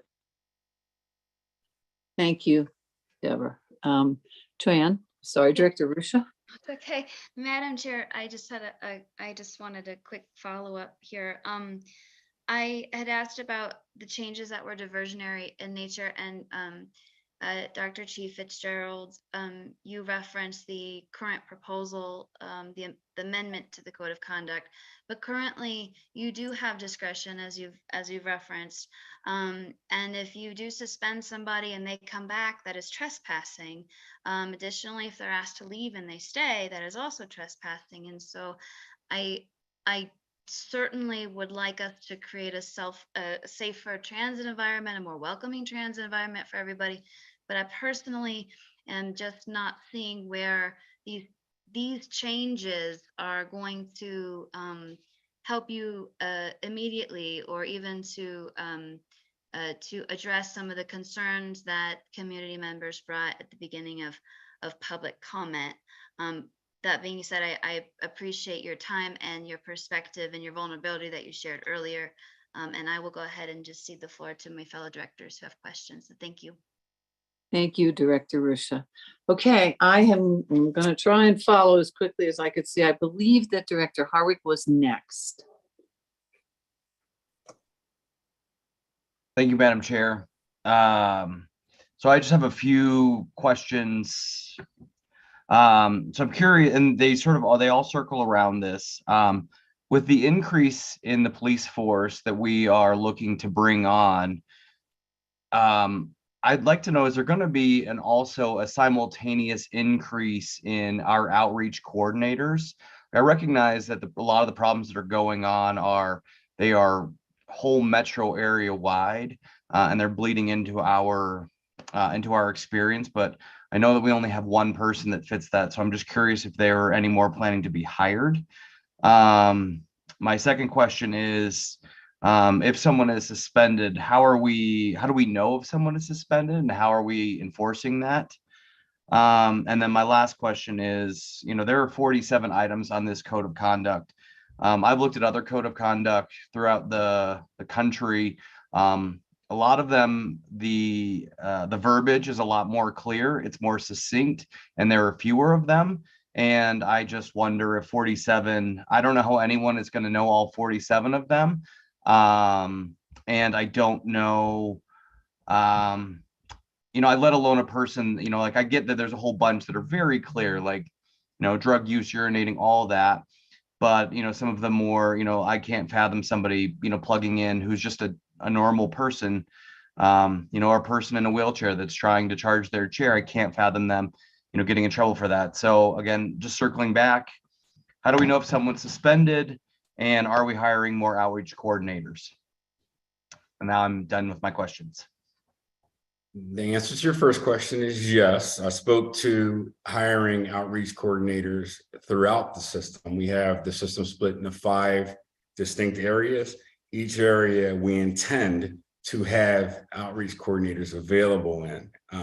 So yes, that's part of our plans. That's part of the things that I've asked for within budget. Your other question is, how do we document things? Well, we have an RMS, a records management system, that needs to be improved, by the way. But with that system, nonetheless, we have the ability to document and to track the people who've been given warnings, suspensions, who we've dealt with on numerous occasions. So again, I have to reinforce, most of the people we're speaking about here are folks that are repeat offenders, that are chronically the folks that our operators and our officers come across. So they know who it is that they need to exempt from the system.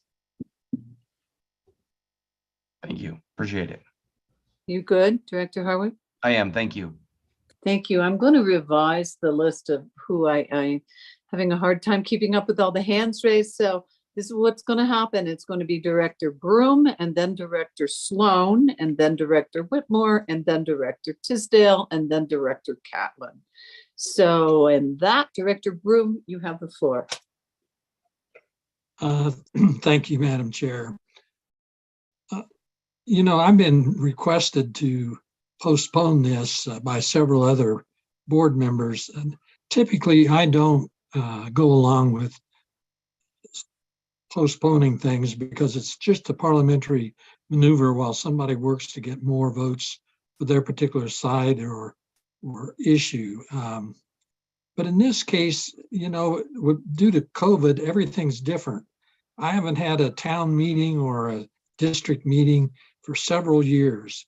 And typically when something like this would come along, I would have staff come to these meetings, explain what the district was doing, and get input from the public that comes to those meetings before I would take a position on something at a board meeting. Well, because of COVID, we just don't have those in-person meetings anymore.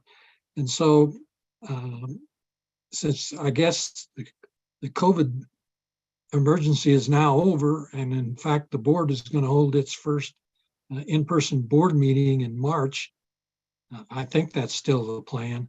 And so I'd like to restart up the district, meetings for district directors and start to get some of this additional input on things. But I'm kind of really caught between a rock and a hard place on this particular issue, because I can see with my own eyes what's going on, and that something needs to be done. Thank you. Thank you, Director Broom. I did not hear a question there. So I think we'll go on to Director Sloan. And I have added Director Geisinger to the list, everybody. So I do recognize her as being after Director Kaplan. Director Sloan, you're up. Yes, thank you, Madam Chair. And I, like Director Broom, have mostly comments. However, maybe embedded in what I'm saying is a misunderstanding. And if so, I'd like to hear from Chief Fitzgerald and Director Michael Ford and Deborah about where I've gone wrong. First, I'd like to commend staff, and particularly Chief Fitzgerald, for working in the interests of maintenance of a safe transportation system, protection of employees and the public, and preservation of, in fact, the enjoyment of life. I think that's extraordinary. And I believe Chief Fitzgerald, I've almost become a groupie. I listened to his entire 30-minute presentation on Channel 9, and I couldn't have been more proud of having Chief Fitzgerald be the spokesperson for RTD on maintaining the safety of our system. His good intentions just shone through in his demeanor and his words. It was most impressive. And I also agree that this is an extremely important issue facing RTD. And the success of RTD is very interconnected with the perception of public safety. So I understand the impetus behind it. Get this code of conduct and suspension policy out. However, I believe we do need to get it right. And although we didn't have, a million stakeholders weighing in tonight, and of that I'm kind of glad, we did have several people call in, and they had good thoughts, things that, I hadn't considered before. And they represent another group of people. And in no way are my comments, or I think 99% of the public comments, trying to interfere with respect for Chief Fitzgerald and, by extension, the RTD police force.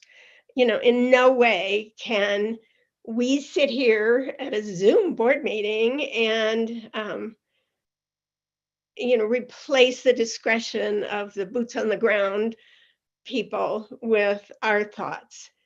However, I think there is a need for broader community input and public engagement on this. the earlier code of conduct was primarily focused on Denver, and now we have all the other jurisdictions involved as well. And I think, you know, this is a tool, but we want it to be a really good tool. So I'm with Director Broom and Director Bouquet in saying this needs further work. You know, I'm concerned about the substance of things that people pointed out tonight and also the procedure that has been followed. Thank you. Thank you, Director Sloan. I did not hear that you were looking specifically for an answer on anything right now. If you're okay, then I will move on to the other speakers. Thank you, ma'am. Director Whitmore, before you pass out, from lack of food, could you speak to us? Thank you. I'm 2 time zones away. It's been a long travel day getting out of Denver. I don't have a question. Okay, we'll preface it with just a couple of statements. You know, when I hear from my suburban constituents regarding issues of this nature, it's those that have stopped taking the bus, or well, lately they have begun to come to the Union Station bus depot because of what we did as a result of actions we took and the first code of conduct that I voted on. But the concern was safety, feeling threatened, driving their cars because they felt safer, adding to pollution, not using our system as we had a broken system at Civic Center and Union. And because of the actions that were taken several years ago, things have improved, but there still is a lot of need for improvement. I am not in favor of postponing this item tonight. And here's why. We worked really hard on the first version. These are amendments, first of all. And second of all, this is a discretionary type document, as Chief Fitzgerald so aptly stated. We do have to give our officers and our counselors policies that they can utilize to help with the chronic problems that we all witness and that our constituents deal with daily. Now, I want to give an anecdotal story about Chief Fitzgerald. Thanksgiving weekend, I received a call from a constituent who is a business owner that backs to the A line. He's an electrical contractor. And for several years, break-in after break-in after break-in, the fence breached multiple times. And on Thanksgiving weekend, he had a major break-in, $40,000 worth of materials stolen. And he had it up to his chin with what to do. I called Deborah. She hooked me up with the chief, who I had not met in person yet. And I'm giving this as an example of the type of discretion and the type of leadership that he will be giving to our police department and the public safety folks in general. He jumped on that issue in a way that I've never seen before. Multiple calls to the business owner, multiple visits to the site, making sure that we had security because the fence was breached and we could not get it fixed over the holiday weekend. Counseling with the other businesses next door that were having the same issues. Reaching out to Denver PD to see what more could be done to stop this problem. He talked for a long time tonight about his passion, and I can tell you that it's not talk, folks. We have a new sheriff in town, albeit a new chief, and he operates differently, and he's a fine leader. Let's give him the tools that him and his staff needs. We can always tweak. We can always amend this. The first one that I worked on is only a year or two old, and it has been a good tool. We need to enhance this tool and give those tools to the chief and his staff. So with that, I'll go to mute and appreciate the time, Madam Chair. Thank you, Director Whitmore. We appreciate you as well. I see Director Tisdale. Your hand is up next. Thank you very much, Madam Chair. I appreciate the opportunity to address this important matter. The first point I would like to make is in response to some of the comments that were made relative to the need for RTD to provide shelter to people. RTD has no obligation to provide shelter. In fact, under the law, we are only authorized to provide transportation services. I refer to the RTD Enabling Act found at Colorado Revised Statute Section 32-9-103, Paren 7 and 32-9-107. To go beyond that is to go beyond our legislated authority. The second point is I have said for many years now, as we have been discussing the situation at Denver Union Station, we are all very proud of the fact that RTD owns Denver Union Station, and RTD and the city and county of Denver brag that Denver Union Station is Denver's living room. We never promised that it would be Denver's bedroom, and we must adhere to that. The third point I'd like to make is that process is a very important part of this, and some of the comments that the directors have made and that others have made reflect on the process. Our process was defined and legislated by the board as of April 2020. We made it very clear that any changes to the code of conduct would be made by the board, so that the board is the ultimate author of any such changes. It is not an exercise of anyone else's executive authority. Only the board has the power to do this, and the board will take the action as and when appropriate. I believe that the time can be now and that it need not be postponed. But I point out that the changes now and in the future must come to the board in advance and not as an afterthought. And so I do take exception to board report page 5, where it is stated that in the future, changes could be made by the general manager, and then the board would be advised of such changes. I take extreme exception to that process. And then lastly, I would say, as we've heard some of these comments, please avoid succumbing to the heckler's veto.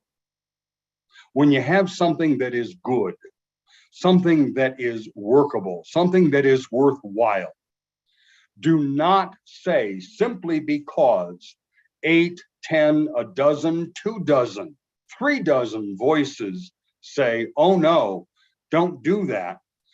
Don't pull back from your responsibility. We can follow the principles of continuous quality improvement, plan, do, check, act. You go through the cycle, make the amendments, Let's have the board discussion, and there will be further public comment, I am certain.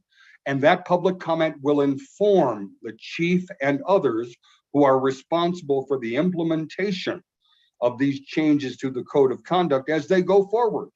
And then as we encounter challenges or difficulties, we can address them.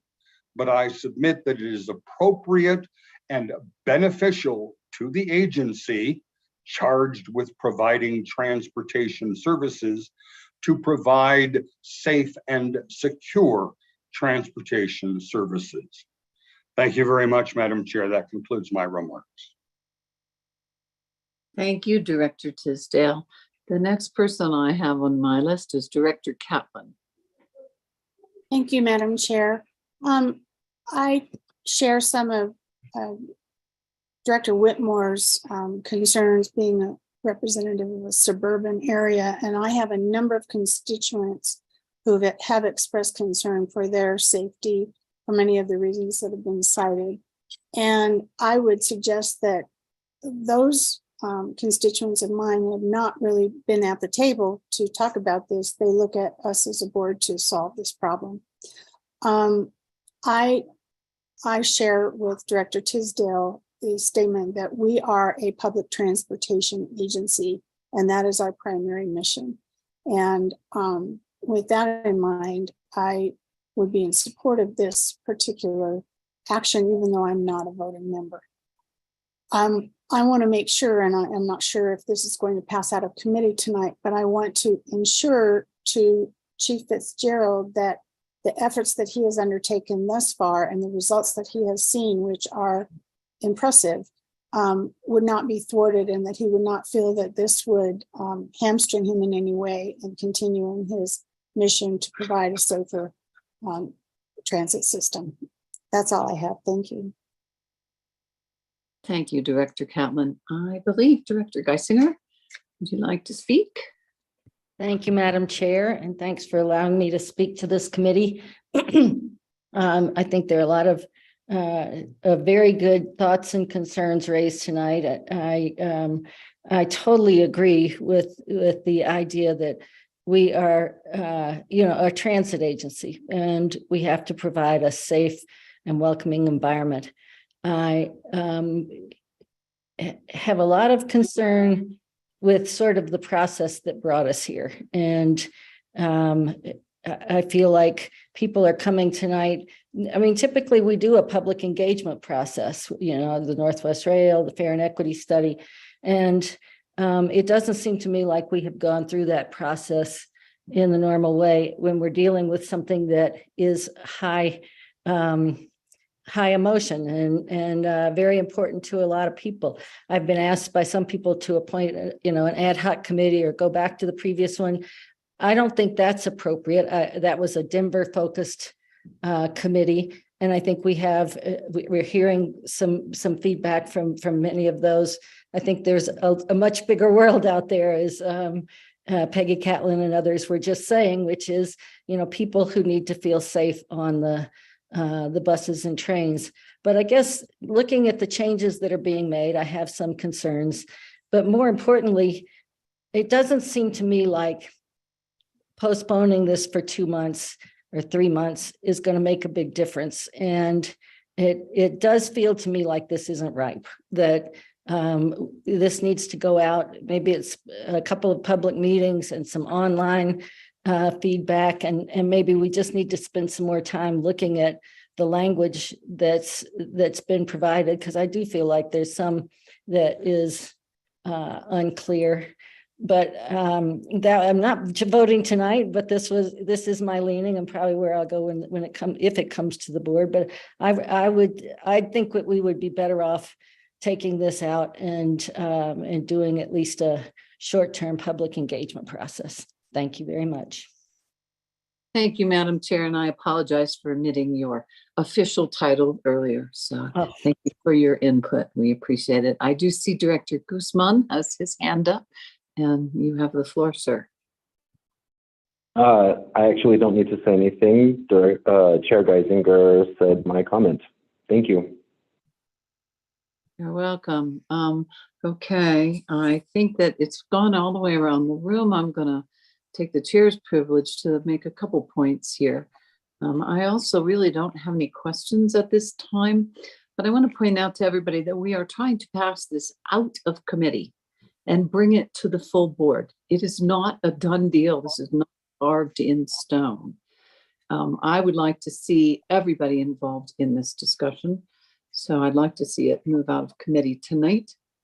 I also want to point out, as has been said, that we have 3 million constituents, and we heard from very few, and some of them are regular speakers at our meetings.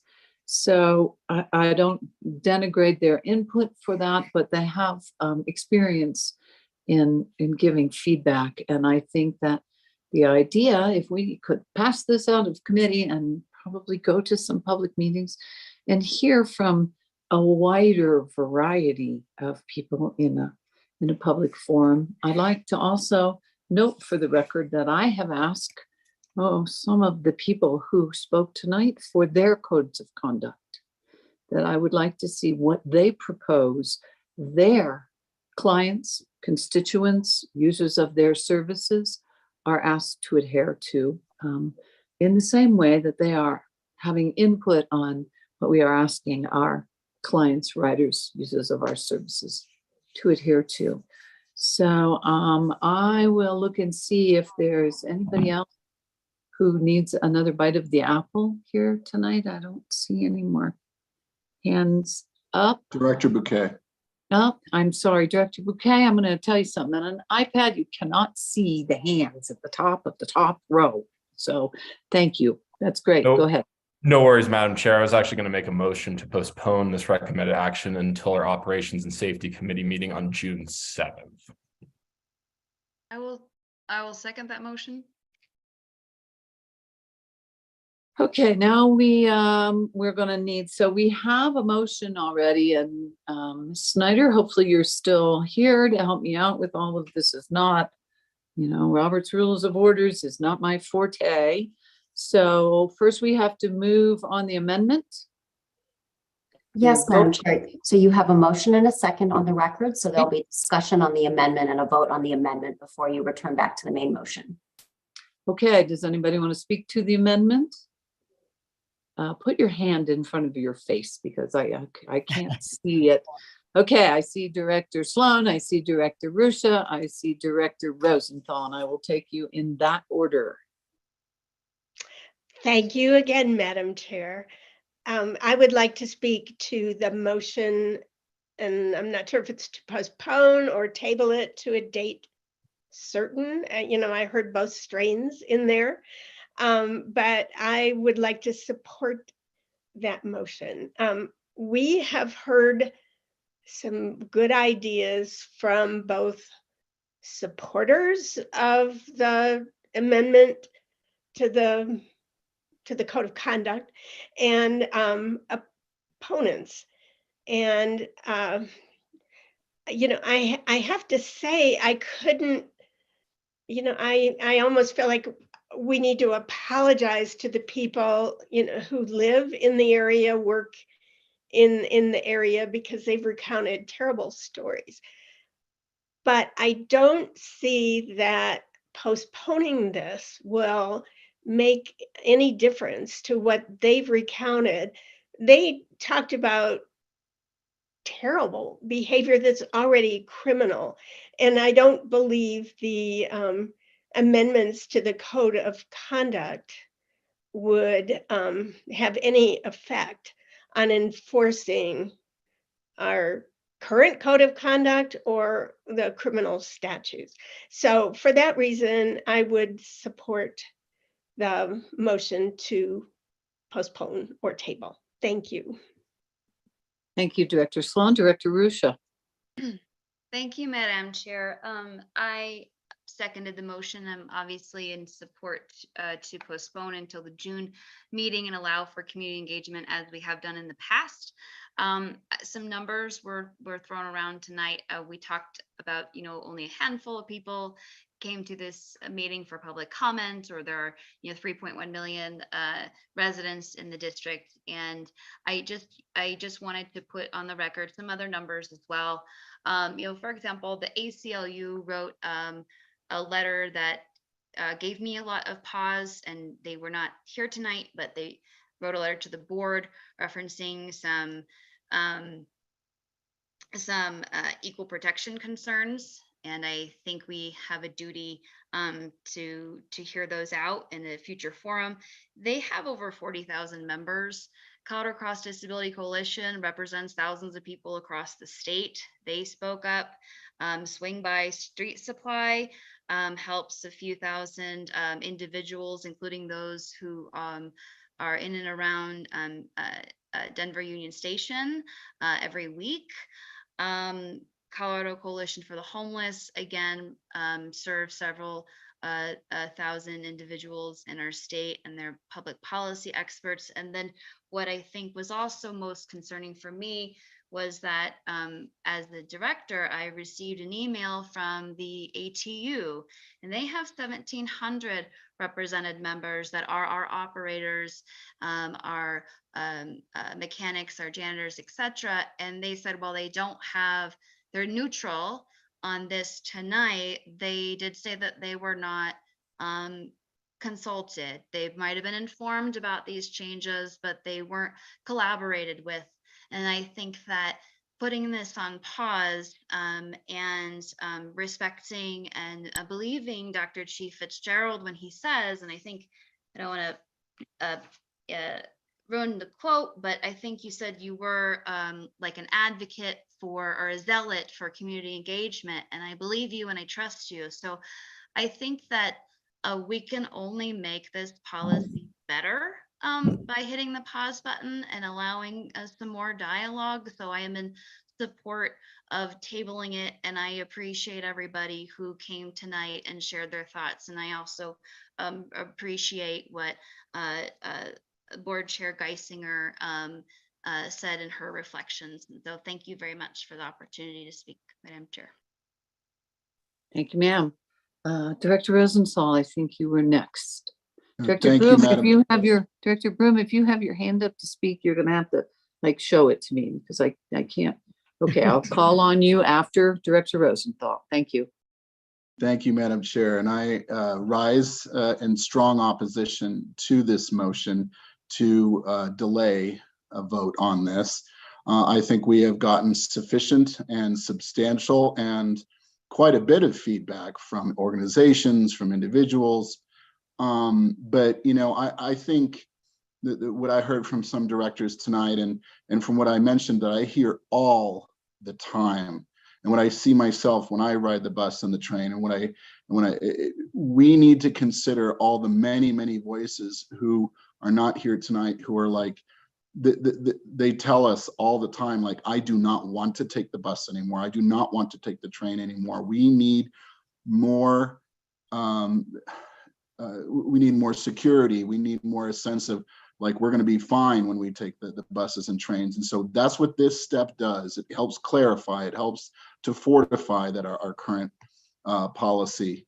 And so I really think that we should send this to the full board, which is in a few weeks. So we do, or a couple weeks, we do have time to do a couple, you know, outreach forums before then. People can call in on our next board meeting. They can send emails, they can send us letters. They, you know, we're very accessible as board members. And so I really think it's highly, you know, it's just not necessary to delay this at all. And I think we have sufficient information to go forward with this today. And I hope we do go forward with this today. Let's speak for the folks who are really telling us all the time, like, hey, we need to do this. And I think some of the concerns that were brought up, you know, we can certainly include that as we look at this forward, you know, over the next couple of weeks and at our next board meeting. So please do, members, let's please pass this today. Thank you. Thank you, Director Rosenthal. Director Broom. Thank you, Madam Chair. You know, in reflecting on what I've heard since I last talked, it seems like all we're doing by postponing this is kicking the can down the road for 4 months. I'd just as soon tee it up and let the full board talk about it, and people will have a chance to provide input between now and when the board takes action. So I'm going to be voting against postponing this. Thank you, Director Broom. Again, Chair's privilege to speak for a moment. I also think that we, as I said, I think we need to move it along. We are not recreating the wheel here, people. There are 63 people listening to this call right now. There were more earlier. We have a code of conduct now. This is asking for some help to enforce some of the clauses in our code of conduct that are being ignored. And so I also will not be in favor of postponing this, although I agree that I think public meetings would be great. Asking for public input is great. I'd like to hear more than just the, I don't know, I kind of tried to count, Director Rusha, but I lost count, someplace around 60,000 or something, out of our 3 million people who oppose this. And I'd like to hear 60,000 people who are in favor of it. So, okay, that's all. Everybody spoke that needs to speak. We're going to take a vote on the amendment. And let's see, who made the amendment? I have notes here. Okay, Director Bouquet, do you want to speak your amendment to us again so that we can vote on it? Yes, it would be to move the recommended action to our June 7th Operations and Safety Committee. Okay, and I'll run down the committee names and ask for votes. Director Bouquet, what's your vote? I'm in favor of the amendment. Okay, Director Broom? No. That's a yes, that's a no. Director Rusha? In favor, yes. Director Sloan? Yes. Director Whitmore? No. I am a no. Director Rosenthal? No. Okay, so that amendment did not pass. And now we will go back to the original, I believe, Robert's Rules of Order. Here we are. It's gonna get me one of these days. I believe I we will move go to pass back out of committee to the original to the full amendment. board. Yes, to, Excuse me, sorry, Director. Yes, ma'am. Rosenthal. I had my, Madam Chair, I hope we still have general counsel on the line or a parliamentarian. The recommended action has 3 separate actions in it, and I believe we actually have to vote individually on them because they are 3 separate subjects. We have the code of conduct, the suspension policy, and the request for the board to waive their duty and privilege on all future votes on all future code of conduct votes. Madam Chair, if I may. yes, please. Thank you. So Director Rusha, we don't have a single subject rule with the board. It's always the prerogative of any director if you wanted to make motions to pass these in part, but we have a motion and a second on the floor right now for the board to adopt the revisions to both the code and the service suspension policy. And so right now, Chair, the appropriate procedure would be for any additional discussion on the main motion and a vote on the main motion. Okay. I'm sorry. Madam Snyder, I thought we followed Robert's Rules of Order if it's not expressly in the bylaws, and I thought that was in Robert's rules. We use Robert's rules as our main parliamentary procedure, but I think even this evening, you can see we don't follow that. We use those as a tool, not a barrier. So typically, the recommended action as stated is okay for the board to vote on. Any director is welcome to make a motion, though, if you wanted to amend what the recommended action would be.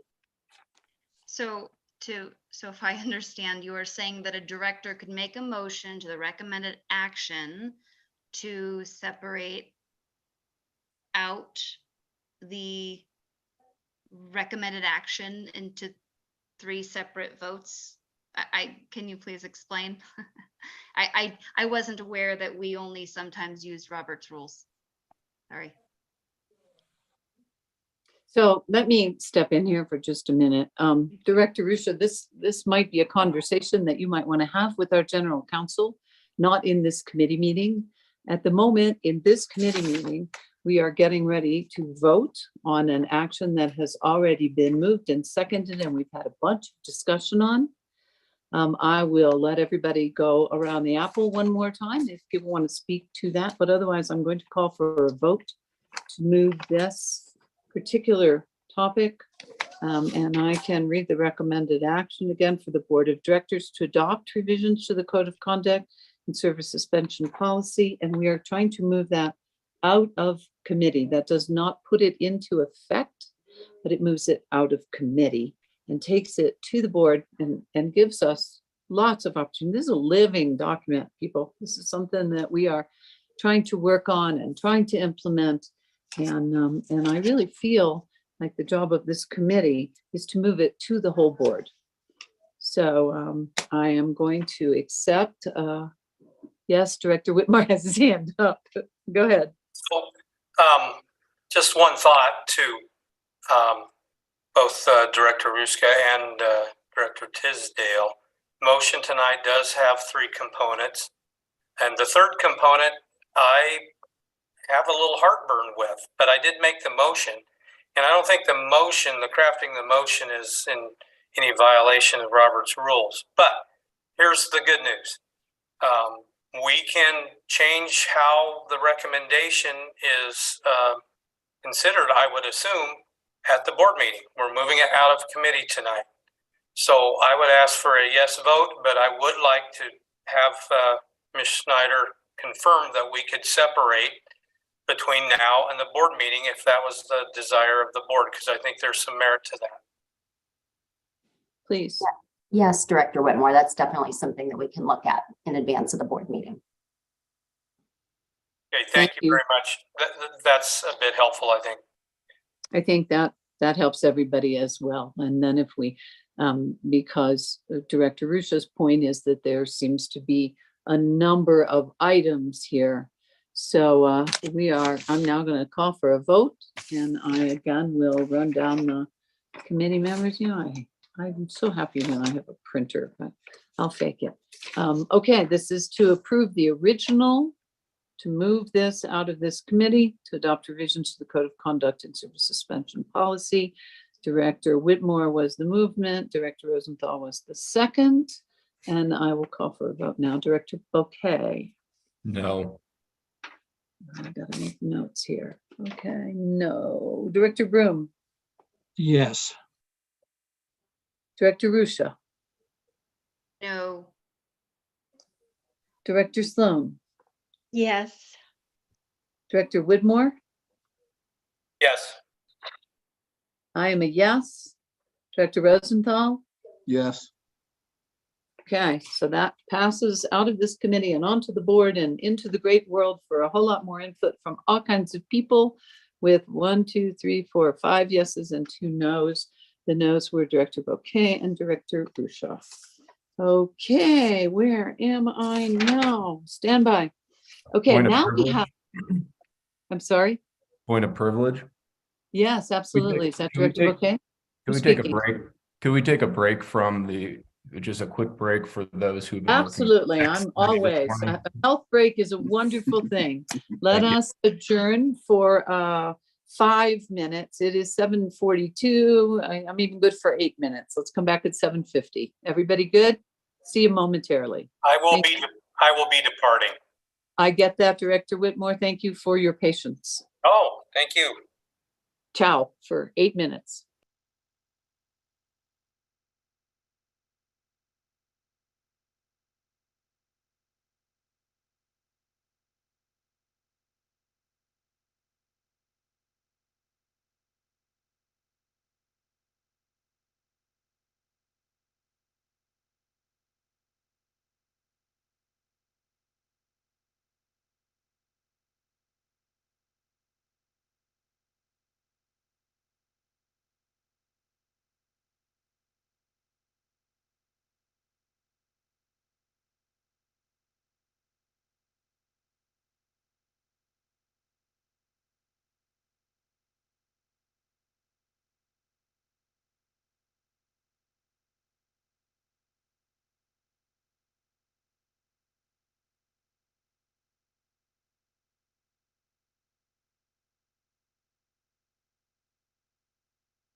Okay, 1 minute and counting, everybody.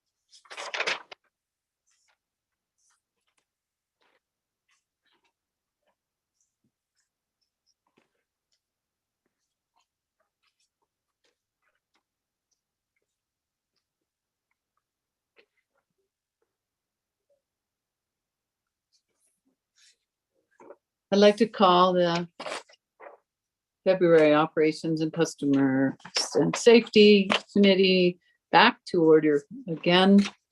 The time is 7:50. We are at item E in our agenda, which are discussion items, and we have 2 discussion items on the agenda this evening. The first item is an RTD Police Department update. I'm going to ask Chief Fitzgerald to speak to us briefly some more. I think he has some stuff to give us.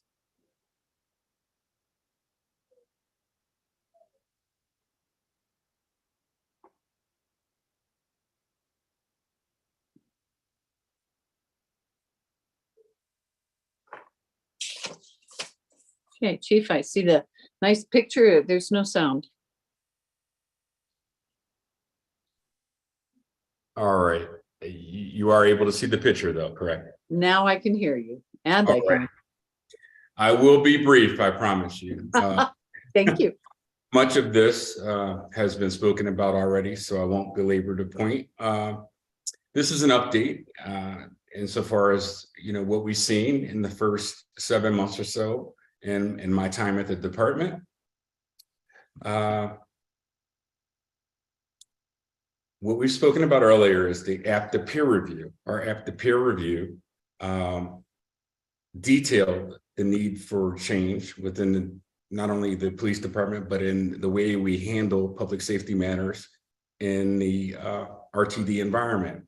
So what I intend to speak about is some of the APTA peer review recommendations, what the implementations look like, some of our evidence-based policing advancements, how our strategic priorities align with what you, the board, have set forth for us as an organization, and some of the data outputs or statistics, if you will. So, based upon the results from our subject matter experts that conducted our APTA peer review study, we were told that we needed to really look at how we actually mobilized our police officers and our security complement. We were urged to move towards a more sworn component of police officers in lieu of using private security and private security contracts to drive the amount of public safety that we add to our system. We were advised to implement crime prevention through environmental design. Some of that has been mentioned, and it comes in the form of some structural changes that we make to our infrastructure at Denver Union Station in the form of paid fare areas. We're looking and using more evidence-based methodologies to collect data on our chronic offenders that I spoke of, to work towards removing some of those folks from the system. We've used our data and feedback that we've gotten to create SMART goals for the organization. We embrace community-oriented policing and that approach to providing a safe and secure environment. And we're working with the city and county of Denver in more of a robust manner to promote some of the changes that I've already spoken about. So what's the implementation look like? The process of creating a welcoming transit environment, again, was reinforced by APTA. They said, the subject matter experts, that we needed to look at a paid fare area. We needed to understand what type of access and what kind of measures needed to be made, especially in our restrooms that people were using narcotics and sleeping and doing other things that weren't consistent with using a restroom. We needed to add security measures and partners in partnership with the people downtown that provide mental health and crisis response, the folks that help add to steering people with unhoused and housing problems towards housing, and to steer folks towards those entities that can best serve them when they have problems like drug abuse. The model that we use to facilitate the changes, as I spoke about, was one of the preeminent recommendations they made, and that was moving in a really phased approach towards a full service policing model. What you have broken down on the right-hand side of the screen is how year to year we anticipate hiring and moving towards that public safety model with sworn police officers. We, in essence, will be cannibalizing our contract with public, I shouldn't say public safety, I should say cannibalizing our contract with our security partners from traditionally unutilized portions of that contract. And what do I mean by that? We never have 100% of our security complement working. That's a problem that's, spans more than just the security industry. It spans every industry. So what we're attempting to do is hire police officers to make sure that we have enough public safety presence on all the implements of transportation that we have in our system. It creates buy-in, it gives us leverage to recruit for diversity, equity, inclusion, and belonging. And it also enhances customer service because, as we talked about earlier, you have people that are making discretionary decisions in the best interest of the organization.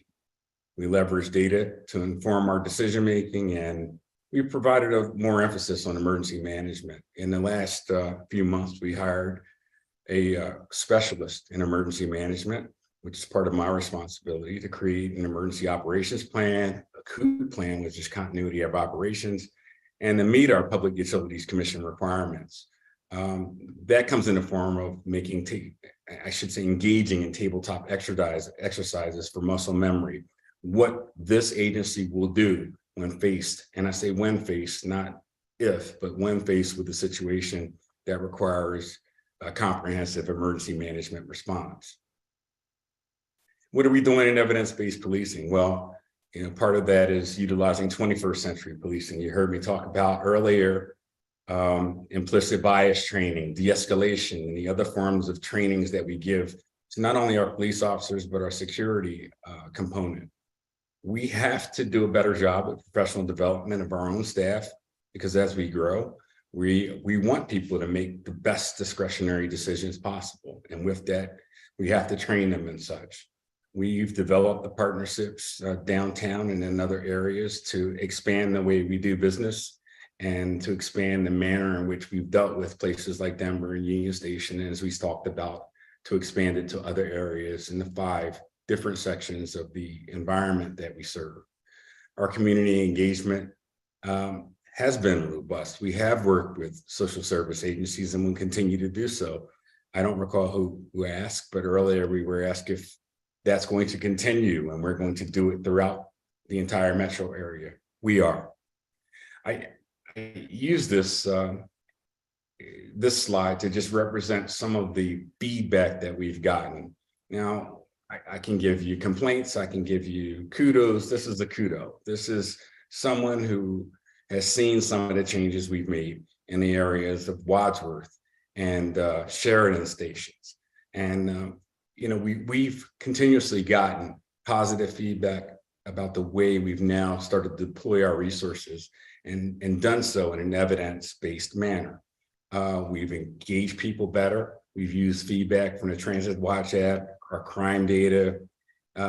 We do actually listen and invest in internal and external input from our employees, from our citizens, and we care about it. So that's part of our decision-making process that I can't say is something that, again, not only are we proud of, but it's something that has gone into a lot of the decision-making that you've seen this evening.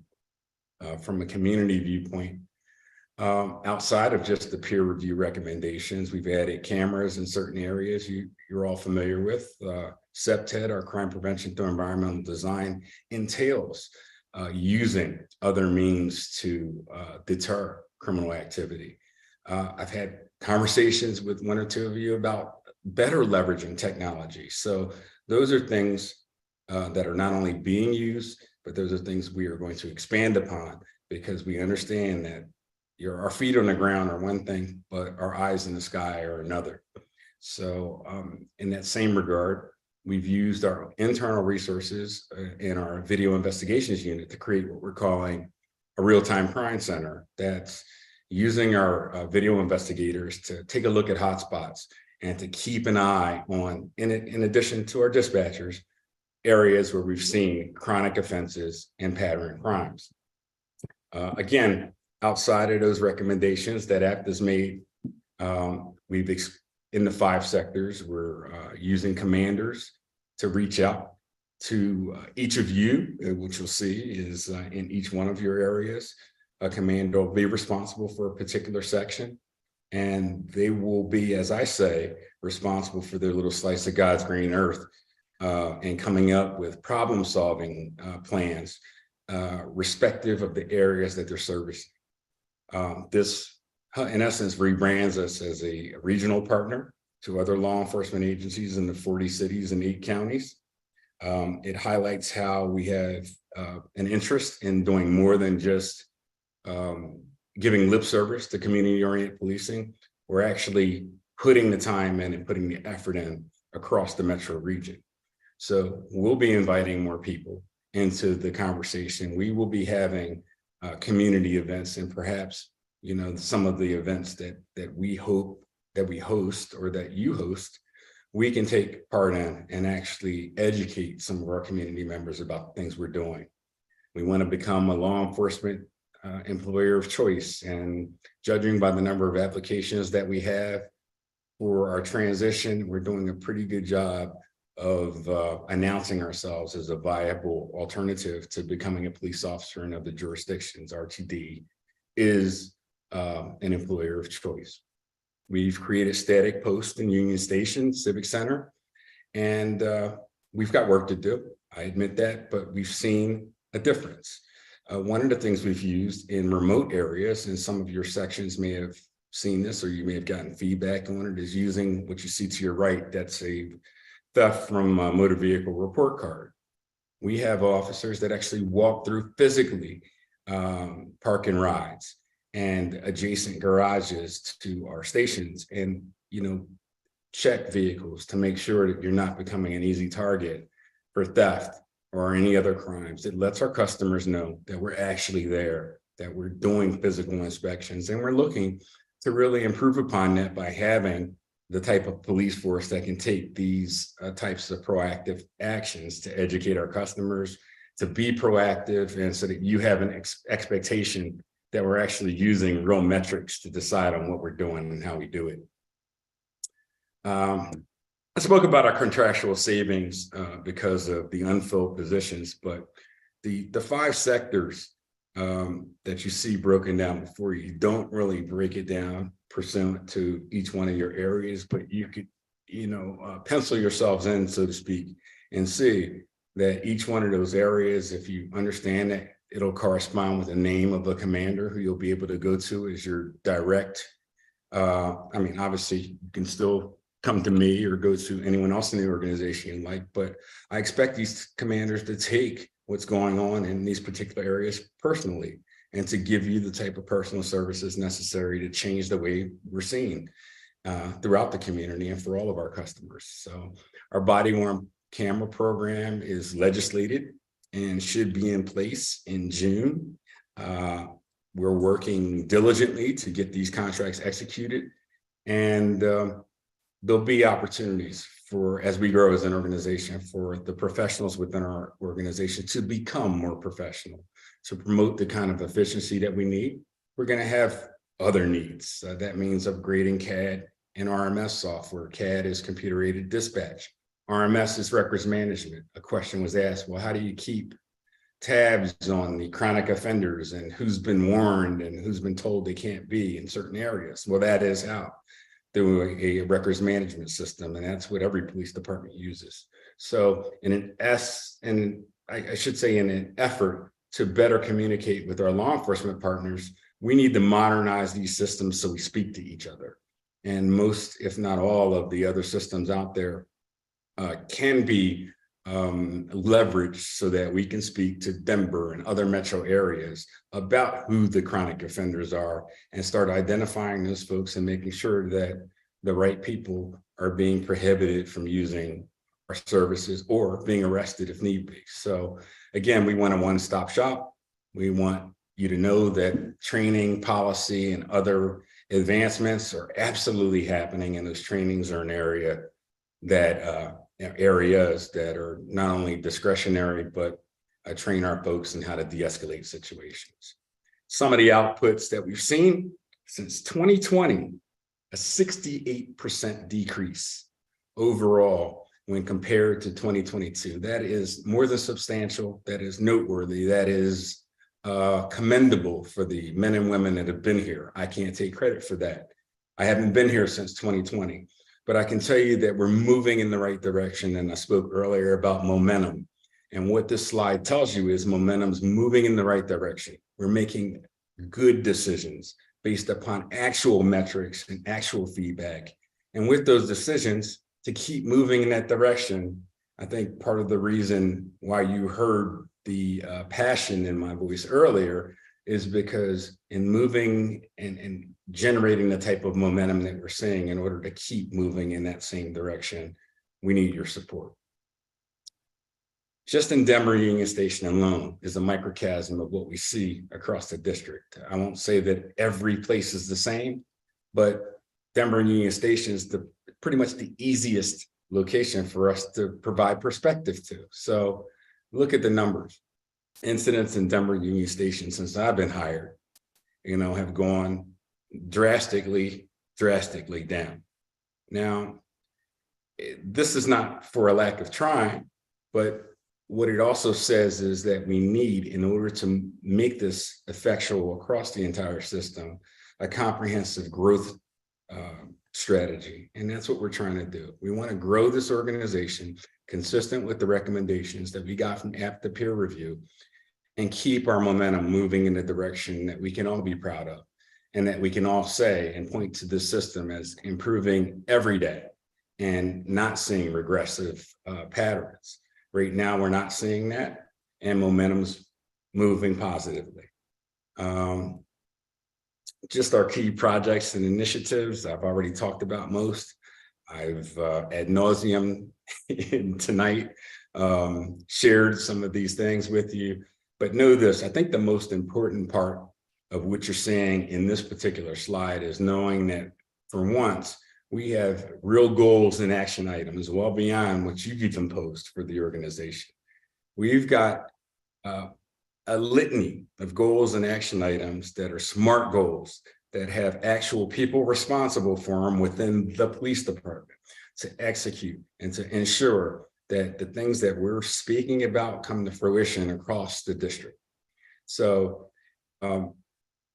at your leisure, you can always ask, and I can share with you all of the goals that we've created, but understand that they were constructed with everyone in mind and the best interest of the organization, including that of customer feedback that we've received in addition to what we've heard from you, our representatives throughout the district. I tried to keep it short. I tried to keep it upbeat, and I appreciate your attention. If you have any questions, I certainly will answer them. Okay, that was great. We thank you. I'm trying to see if I can get back to my main screen here. I will help you with that. There we go. And then as earlier in the evening, if you want to speak, there you go. Director Rosenthal, I see your hand, and I actually saw his hand. So you have the floor. All right, thank you, Madam Chair, and thank you, Chief Fitzgerald. So my question relates to sort of creating this new level of regional sort of commanders. And, I guess my concern is, are we creating a whole bunch more bureaucracy in the system? I would just want to make sure that, those commanders are out in the field with with the various officers, and they're on the concourses and walking the beat, so to speak, in the community. incidentally, one of the, if you would, incidentally, one of the commanders, actually two, just stopped some folks in the area of Colfax and, right out in front of Civic Center and tussled with an individual out there. Our commanders are on the ground. They're meant and to lead by not only example, but to go to the different areas within our transit environment and to, again, create the type of problem solving decisions that aren't just germane to one area within the system. Every area that you guys represent have their own individual issues. And my expectation is that it's not bureaucratic. I said this earlier and I'll reinforce it. They're responsible for their slice of God's green earth that we give them. And I want to know that when you reach out to one of our commanders that, they're coming up with the strategy and have the resources, i.e., the new and expanding staff to go out into each area and to give everyone the kind of attention that we've given the Denver Union Station. I hope that makes sense. Yes, thank you, sir. And then my other question is, so, and just for all of our edification, but also the folks who are listening tonight, in terms of the training that they do receive as a uniformed officer of RTD, they go through post certification. Is that correct? And then also, but in terms of sort of, what's best practices for, law enforcement today nationwide is, much more socialization and how do we de-escalate? Number one, de-escalate situations that people do encounter. So we don't, unfortunately, maybe have a tussle once in a while, but I believe, how do we de-escalate to make sure that we do not have conflicts, but at the same time show presence, address matters as they really, necessarily need to be addressed. But as I said, make sure that we use best practices on engaging anyone who may be in crisis or causing troubles. Thank you. You're absolutely correct. We are post certified. We are state certified, just like any other police officers. But, a police chief has a number of responsibilities, one of which is to understand what's going on in society and to train people accordingly. I spoke of earlier that in 2015, I was one of 6 police chiefs in the country that committed to the national initiative. All right. What that meant was I committed to training more than 1,000 police officers in de-escalation, implicit bias, and other trainings that have become feng shui for everyone else in this industry. So I stepped out on a limb very early on because of my belief that we should be engaging people differently. We should de-escalate situations.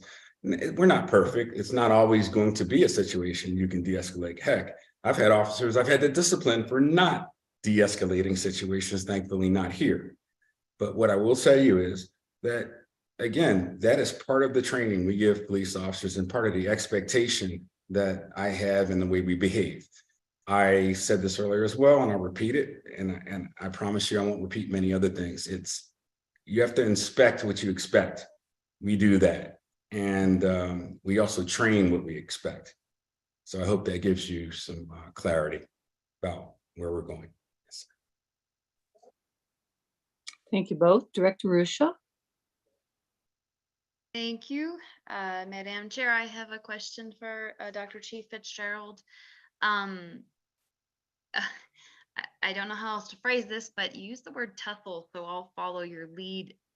If one of your officers has a tussle with a member of the public and the member of the public has a complaint, is there an independent process by which that complaint is reviewed, or is there any kind of investigation that follows?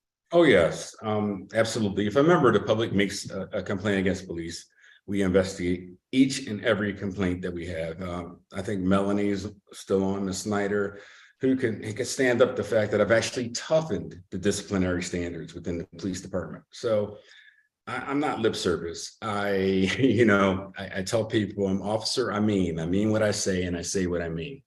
What I mean here is that we expect a lot of the professionals that we're hiring, and we expect professional behavior. And when there's not, there are professional consequences.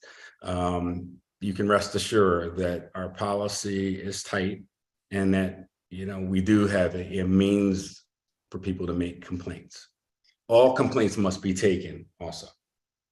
Sorry, I don't know if I missed it, but do we have also like, is there any independent review process? Do we use an outside investigative agency or anything like that? And if not, is that something that hypothetically you might support in professionalizing our RTDPD? Well, I will tell you that I try not to deal in hypotheticals, but I Or would, literal, that's fine. I would hope that I would hope that we would trust in the subject matter experts and the people that you've hired to do this job. I don't know that I've had any complaints that haven't been addressed. And, you know, I don't think it's a bad, you know, thing to involve people in certain processes, but I think that that evolves out of problems within your process. And I haven't seen that here. I took over 7 months ago. I haven't had many, if any, complaints about not being judicious about the way we handle things. But I will say this, I have farmed out one complaint that we've had already to another police agency to investigate. So if there's ever any question about our ability to take ourselves out of some kind of situation and let other people take a look at things, I think I've already demonstrated that. Director Rusha, I'm going to suggest that if you have an idea about that you probably want to take it to our budget first to see if there's funding to do that. And then you might want to have an independent conversation with the chief.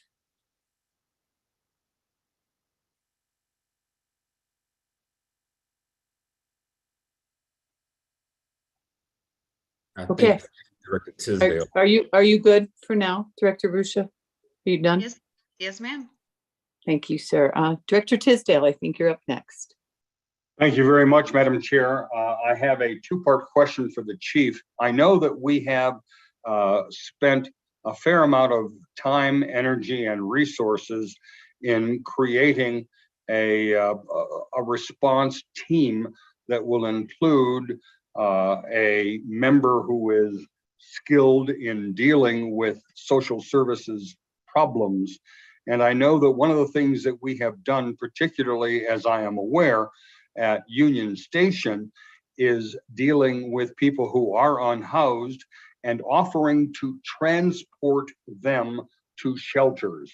And I was wondering, can you give us, please, any sense of the percentage of those people contacted who accept our offers of transport to shelters? I am rarely stumped, but in this case, I would have to get back to you and research that. I do know that people do take advantage of that offering, but I wouldn't be able to give you a number. And I don't know that, I think we could pull numbers together of that by looking at reports, but it's not something that I've been asked. So I will get back to you and be able to provide that for you. It's not a pop quiz. It's just a question I would like, when you have an opportunity, to provide the full board with the answer to that. And at the same time, the second part of the question relates to that. If you could provide, if it has been collected as part of any such interactions, any stated reasons for declining or refusing to accept that transport to shelters. That would be the two parts to that question that I would ask you provide at some convenient time in the future. Thank you, Chief. Thank you, sir. Thank you, Director Tisdale. Okay, anybody else have questions or comments on this discussion item? If Director Broom, you have your hand up there? No, ma'am. Okay, so we are going to thank the chief for that excellent presentation and for his work staying with this committee this evening.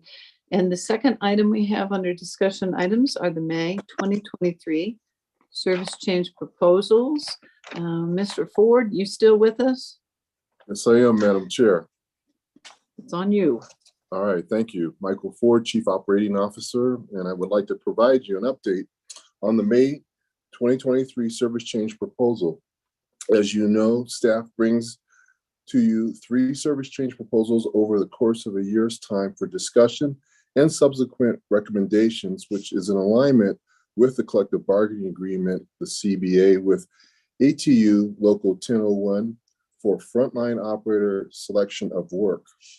This process provides an opportunity for bus and rail operators to select based on seniority new work assignments and for the service development staff to make necessary adjustments to RTD's transit network. Ridership levels are currently 185,000 weekday average boardings, which is up over 2021 by 10%, commensurate with RTD's system optimization plan, which facilitates an interest in increasing service. This exercise is done in conjunction with RTD's resources, which then dictates the level of service increases, modifications, and/or adjustments needing to be executed for the upcoming service change. By way of discussion, the guidelines contained in the strategic plan most directly relate to addressing customer excellence, thus improving on-time performance, maintaining contractual compliance, and adjusting service levels to match service and ridership demand. Staff is guided by the board adopted service change principles. And in your board packet, you will see a breakdown summary of proposed service changes, service improvements, service reductions, and seasonal adjustments to account for travel patterns.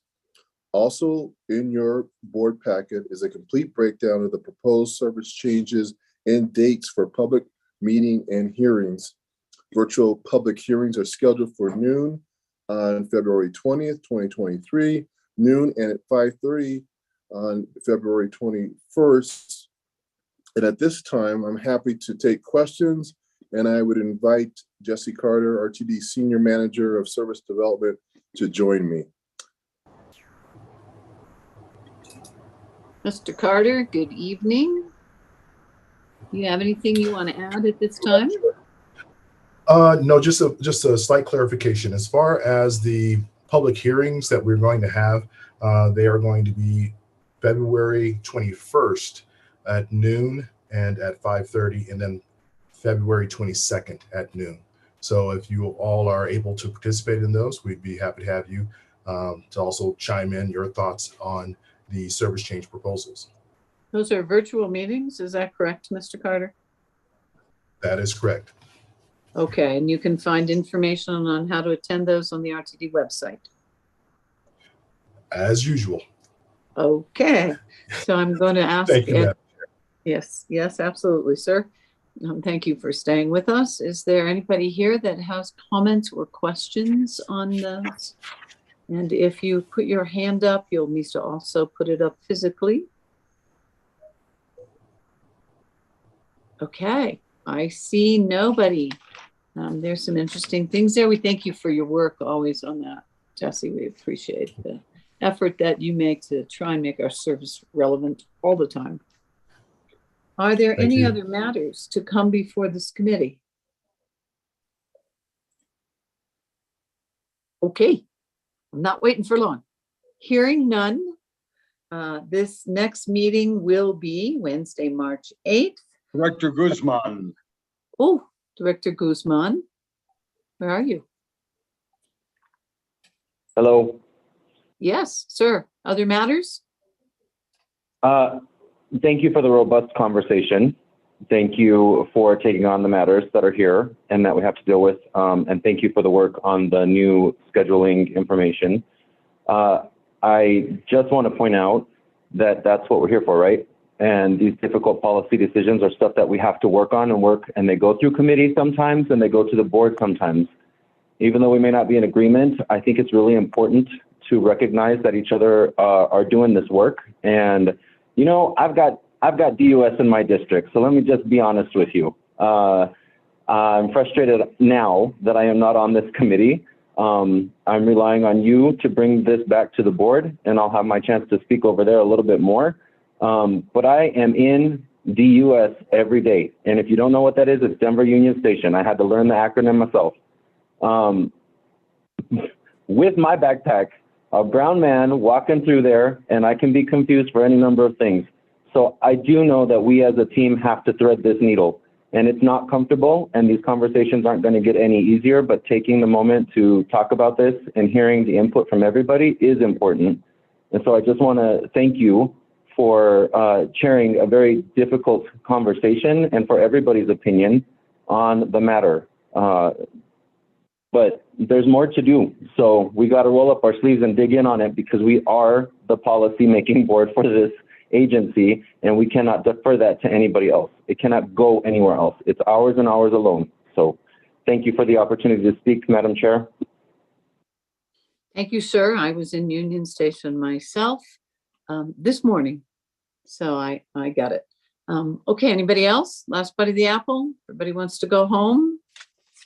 Okay, again, our next meeting is Wednesday, March 8th at the same time, at the same place.